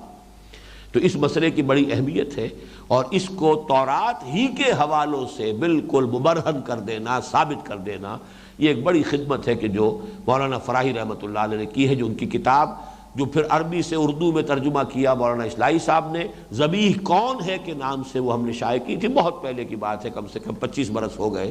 اس کے کچھ نسخے بھی موجود ہیں، اور بہرحال جن لوگوں کو اس دلچسپی ہو وہ حاصل کر سکتے ہیں۔ وَإِذْ جَعَلْنَا الْبَيْتَ مَثَابَةً لِلنَّاسِ وَأَمْنًا وَاتَّخِذُوا مِن مَّقَامِ إِبْرَاهِيمَ مُصَلًّى، اور اختیار کر لو، بنا لو ابراہیم کے کھڑے ہونے کی جگہ میں سے نماز پڑھنے کی جگہ، مصلی یہ بھی اس میں ظرف ہے صلاۃ سے، وہ جگہ جہاں پر نماز پڑھی جائے، مقام بھی اس میں ظرف ہے، قیام کی جگہ، قیام گاہ، لیکن اس کے دو مفہوم جو لیے گئے ہیں، اور ایک عام مفہوم جو ہے جو بہت زیادہ رواج پا چکا ہے وہ بھی سلف سے چلا آ رہا ہے، ایک دوسرا مفہوم جو اگرچہ عام نہیں ہے لیکن وہ بھی سلف سے ہے، وہ بھی عبداللہ ابن عباس رضی اللہ تعالیٰ عنہ سے وہ بھی روایت کیا گیا ہے۔ جو عام جو ہے وہ تو یہ ہے کہ حضرت ابراہیم جب تعمیر کر رہے تھے بیت اللہ کی، تو ظاہر بات ہے کہ اس وقت نہ تو کوئی ایسی مشینیں موجود تھیں کہ جن سے اونچا ہوا جا سکے، اور یہ باقی سارا یہ بھی بعد میں جو تعمیر کے جو بھی نظام بنے ہیں، پیڑ لگانا اور اوپر چڑھنا، شاید اس کا بھی سامان نہ ہو ان کے پاس، تو اللہ تعالیٰ نے معجزانہ طور پر ایک پتھر انہیں دیا تھا جس پر وہ کھڑے ہو کر تعمیر کرتے تھے، اور جیسے جیسے دیوار اونچی ہو رہی تھی وہ پتھر بھی اونچا ہوتا چلا جاتا تھا، وہ گویا کہ لفٹ کا کام بھی کرتا تھا اور ان کے کھڑے ہونے کی جگہ کا کام بھی کرتا تھا۔ وہ پتھر ہے جو اب بھی خانہ کعبہ میں رکھا ہوا ہے، اور وہ مقام ابراہیم اسے کہتے ہی ہے کہ اس پر کھڑے ہو کر حضرت ابراہیم نے خانہ کعبہ کی تعمیر کی ہے، اور وہ ایک سنہری اس کے اندر کیس کے اندر شیشے کے وہ موجود ہے، اور وہاں پر 2 رکعتیں طواف کے بعد جو ہے اس کے پیچھے ایسے رخ کر کے کہ سامنے مقام ابراہیم آ جائے اور پھر اس کے سامنے خانہ کعبہ ہو، اس سمت میں کھڑے ہو کر 2 رکعتیں طواف کی واجب ہیں جو ادا کی جاتی ہیں۔ بہرحال ایک تو مفہوم یہ ہے کہ مقام ابراہیم کو نماز کی جگہ بنا لو، یعنی اس کی گویا کہ عملی تفسیر کیا ہے کہ جب بھی طواف کرو تو اس مقام ابراہیم کے پاس بھی جا کر 2 رکعت ادا کیا کرو، یا یہ کہ وہاں پر نماز پڑھنے کی زیادہ ایک فضیلت ہو جائے گی۔ دوسرا مفہوم، اور یہ بھی حضرت عبداللہ ابن عباس رضی اللہ تعالی عنہما سے مروی ہے، کہ مقام ابراہیم سے مراد ہے قیام گاہ ابراہیم کی۔ یہ پورا جو علاقہ ہے مکے کا، یہ حرم کی جگہ، یہ گویا کہ پورا حضرت ابراہیم علیہ السلام نے جب اپنی بیوی کو حضرت حاجرہ کو، اپنے بیٹے کو اسماعیل کو یہاں آباد کیا ہے، تو یہ گویا کہ ان کا مقام ہے، ان کی قیام گاہ ہے، ان کے ٹھہرنے کی جگہ ہے۔ اس کو نماز کے لیے بنا لو، گویا کہ یوں سمجھیے کہ بیت اللہ وہ تو ایک وہ چوکور گھر ہے اس وقت جو بھی، اور اس کے گرد جو ہے مسجد حرام، یہ ہے نماز پڑھنے کی جگہ۔ وہ تو مسجد حرام کی گود میں اللہ کا گھر وہ جو ہے بیت اللہ جو ہے وہ اس کے درمیان میں ہے، تو یہ دوسرا مفہوم ہو جائے گا کہ یہاں پر مقام ابراہیم سے مراد حضرت ابراہیم کی قیام گاہ۔ وَاتَّخِذُوا مِن مَّقَامِ إِبْرَاهِيمَ مُصَلًّى وَعَهِدْنَا إِلَىٰ إِبْرَاهِيمَ وَإِسْمَاعِيلَ أَن طَهِّرَا بَيْتِيَ لِلطَّائِفِينَ وَالْعَاكِفِينَ وَالرُّكَّعِ السُّجُودِ۔ عہدنا الی، عہد کے بعد جب الی کا صلہ آتا ہے تو اس کے معنی ہوتے ہیں کسی کے ذمے کوئی کام ڈال کر اور اس سے عہد لے لینا کہ یہ ذمہ داری میں نبھاؤں گا۔ عہدنا الی ابراہیم، ہم نے یہ ذمہ داری ڈال دی اسماعیل اور ابراہیم پر، ابراہیم اور اسماعیل پر، ان طہرا بیتی، کہ میرے اس گھر کو دونوں، یہ اب یہ تثنیہ کا صیغہ آ رہا، طہرا امر کا صیغہ، تثنیہ صیغہ، دونوں تمہاری ذمہ داری ہے کہ میرے اس گھر کو پاک رکھو گے۔ پاک کس اعتبار سے؟ یہاں کوئی کوڑا کرکٹ نہ ہو، میل کچیل نہ ہو، کوئی تعفن نہ ہو، جو بھی اس کے طواف کرنے والے آئیں، یہاں اعتکاف کرنے کے لیے آئیں، ان کو کوئی تکدر نہ ہو، ان کی طبیعت جو ہے اس کے اوپر کوئی بوجھ نہ ہو، پوری یکسوئی کے ساتھ اپنی توجہ کے ارتکاز کے ساتھ ہم سے لو لگا سکیں۔ تو ایک تو ہے یہ ظاہری طور پر، اور دوسرے معنوی طور پر شرک جو ہے سب سے بڑی نجاست ہے۔ ہمارے اس گھر کو ہر طرح کی نجاست اور گندگی سے پاک رکھنا، یہاں شرک کی آلائش نہ آنے پائے، اور یہاں پر کوئی اور ظاہری گندگی جو ہے وہ بھی نہ ہو۔ طہرا بیتی للطائفین والعاکفین والرکع السجود، طواف کرنے والوں کے لیے۔ طواف اصل میں یہ عبادت ہے کہ جس کا خاص تعلق بیت اللہ کے ساتھ ہے، جیسے کہ شمع کے گرد جو ہے وہ پروانہ چکر لگا رہا ہو، اس طرح کے 7 چکر جب انسان لگاتا ہے، اور خاص طور پر ویسے عام حالات میں تو عام کپڑوں میں بھی، لیکن جب عمرہ کرے یا حج کرے تو احرام کی حالت میں جب کر رہا ہوتا ہے تو وہ ایک خاص منظر ہے، اس کی ایک خاص کیفیت ہے۔ جن کی تو وہ ارواح جو ہے وہ بیدار ہے، ان کو تو کیا کیا کچھ محسوس ہوتا ہوگا۔ بعض چیزیں اس کی ایسی ہیں کہ جو عام آدمیوں کو بھی محسوس ہوتی ہے، اس کا ایک کیف اور سرور اور اس کی لذت، اس کا منظر جو ہے وہی کسی دیکھنے والے کے لیے بہت ہی مسحور کن منظر ہے، جیسے پروانہ وار جو ہے شمع کے گرد لوگ چکر لگا رہے ہیں۔ طہرا بیتی للطائفین والعاکفین، عاکف کہتے ہیں کسی شے پر توجہ کر کے یکسو ہو کر بیٹھ جانا۔ عکف علیہ یعکف اے اقبل علیہ مواظبا ولازمہ، کوئی شخص کسی چیز کی طرف رخ کر لے وہ پوری پابندی کے ساتھ اور اس کو اپنے اوپر لازم کر لے، اس کو ہندی میں کہتے ہیں دھیان، جس کے لیے میڈیٹیشن کا لفظ بھی انگریزی میں ہے۔ تو آپ نے یہ 2 الفاظ ہندی کے سنو گے، گیان اور دھیان۔ گیان نالج ہے، دھیان یہ ہے مراقبہ اور توجہ کو جو ہے مرکوز کرنا، اور یہ لفظ قرآن مجید میں آیا ہے بتوں کے سلسلے میں بھی۔ چنانچہ سورۃ الاعراف میں بنی اسرائیل کے بارے میں آیا، جب وہ نکلے وہاں سے مصر سے تو انہوں نے دیکھا اسی سینائی پیننسولا میں کچھ قوموں کو کہ ان کے بت ہیں اور بتوں کا وہ اعتکاف کرتے ہیں۔ فَأَتَوْا عَلَىٰ قَوْمٍ عَاكِفِينَ عَلَىٰ أَصْنَامٍ لَهُمْ، ان کا گزر ہوا ایسی قوم پر کہ جن کے کچھ بت تھے اور وہ ان کے اوپر دھیان کر کے بیٹھتے تھے، توجہ کر کے۔ تو انہوں نے کہا اے موسیٰ ہمارے لیے بھی ایسی کوئی چیز بنا دو، کوئی الہ بنا دو۔ واقعی یہ توجہ کو مرکوز کرنے کے لیے، جیسے ڈاکٹر رادھا کرشنن نے کہا ہے کہ یہ بت پرستی ہمارے ہاں صرف اس لیے ہے کہ توجہ کے ارتکاز کے لیے کوئی آبجیکٹ ہمیں درکار ہے، بس خوں کرے پے کرے محسوس تھی انسان کی نظر، مانتا پھر کوئی اندیکھے خدا کو کیوں کر۔ اندیکھے خدا کے ساتھ لو لگانا، توجہ کا ارتکاز، وہ بڑا مشکل ہے عام آدمی کے لیے۔ لہذا عام آدمی کے لیے یہ ہے کہ کوئی ایسی محسوس شے سامنے رکھی ہو، اس پر توجہ کو مرکوز کیا جائے۔ ان کے حوالے سے وہ ڈیٹیز جو ان کے خیال میں ہیں کہ جن کے لیے یہ مظہر بنا لیے گئے ہیں، تو ہم ان کو تو نہیں پوچھتے، در حقیقت وہ تو ہم چاہتے ہیں ان سے لو لگانا، لیکن ان کی طرف توجہ جو ہے اپنی مرکوز کرنے کے لیے ہم نے ایک محسوس شے اس بت کو بنا لیا۔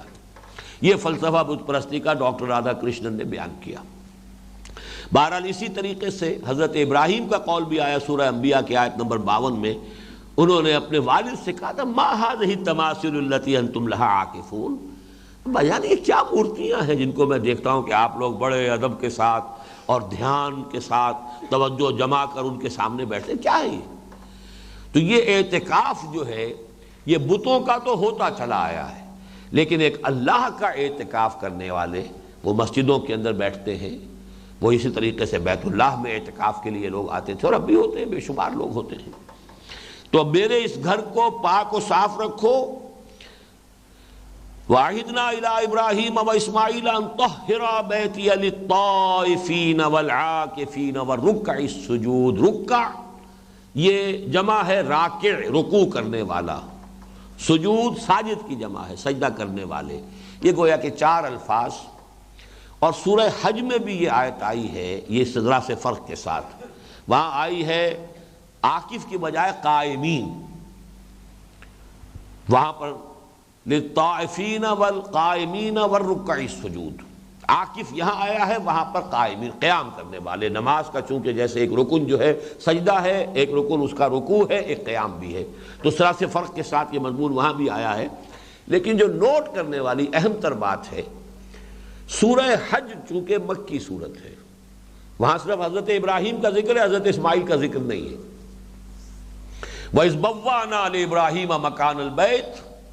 أَلَّا تُشْرِكْ بِي شَيْئًا وَطَهِّرْ طَهِّرَا نہیں طَهِّرْ بَيْتِيَ لِلطَّائِفِينَ وَالْقَائِمِينَ وَالرُّكَّعِ السُّجُودِ، صرف ابراہیم کا ذکر ہے، ساتھ اسماعیل کا ذکر نہیں ہے۔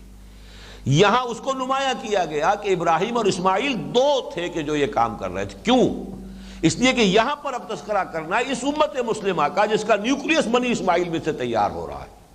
یہ فرق ہے کہ ایک ہی مضمون قرآن مجید میں 2 جگہ آ رہا ہے، لیکن تھوڑا سا فرق بھی جو ہوتا ہے اس کے اندر، کہیں ایک ڈیٹیل اومٹ کر دی گئی، کہیں اس ڈیٹیل کو نمایاں کیا گیا۔ حضرت ابراہیم اصل معمار تو وہ ہے، حضرت اسماعیل کی حیثیت ہیلپر کی ہے۔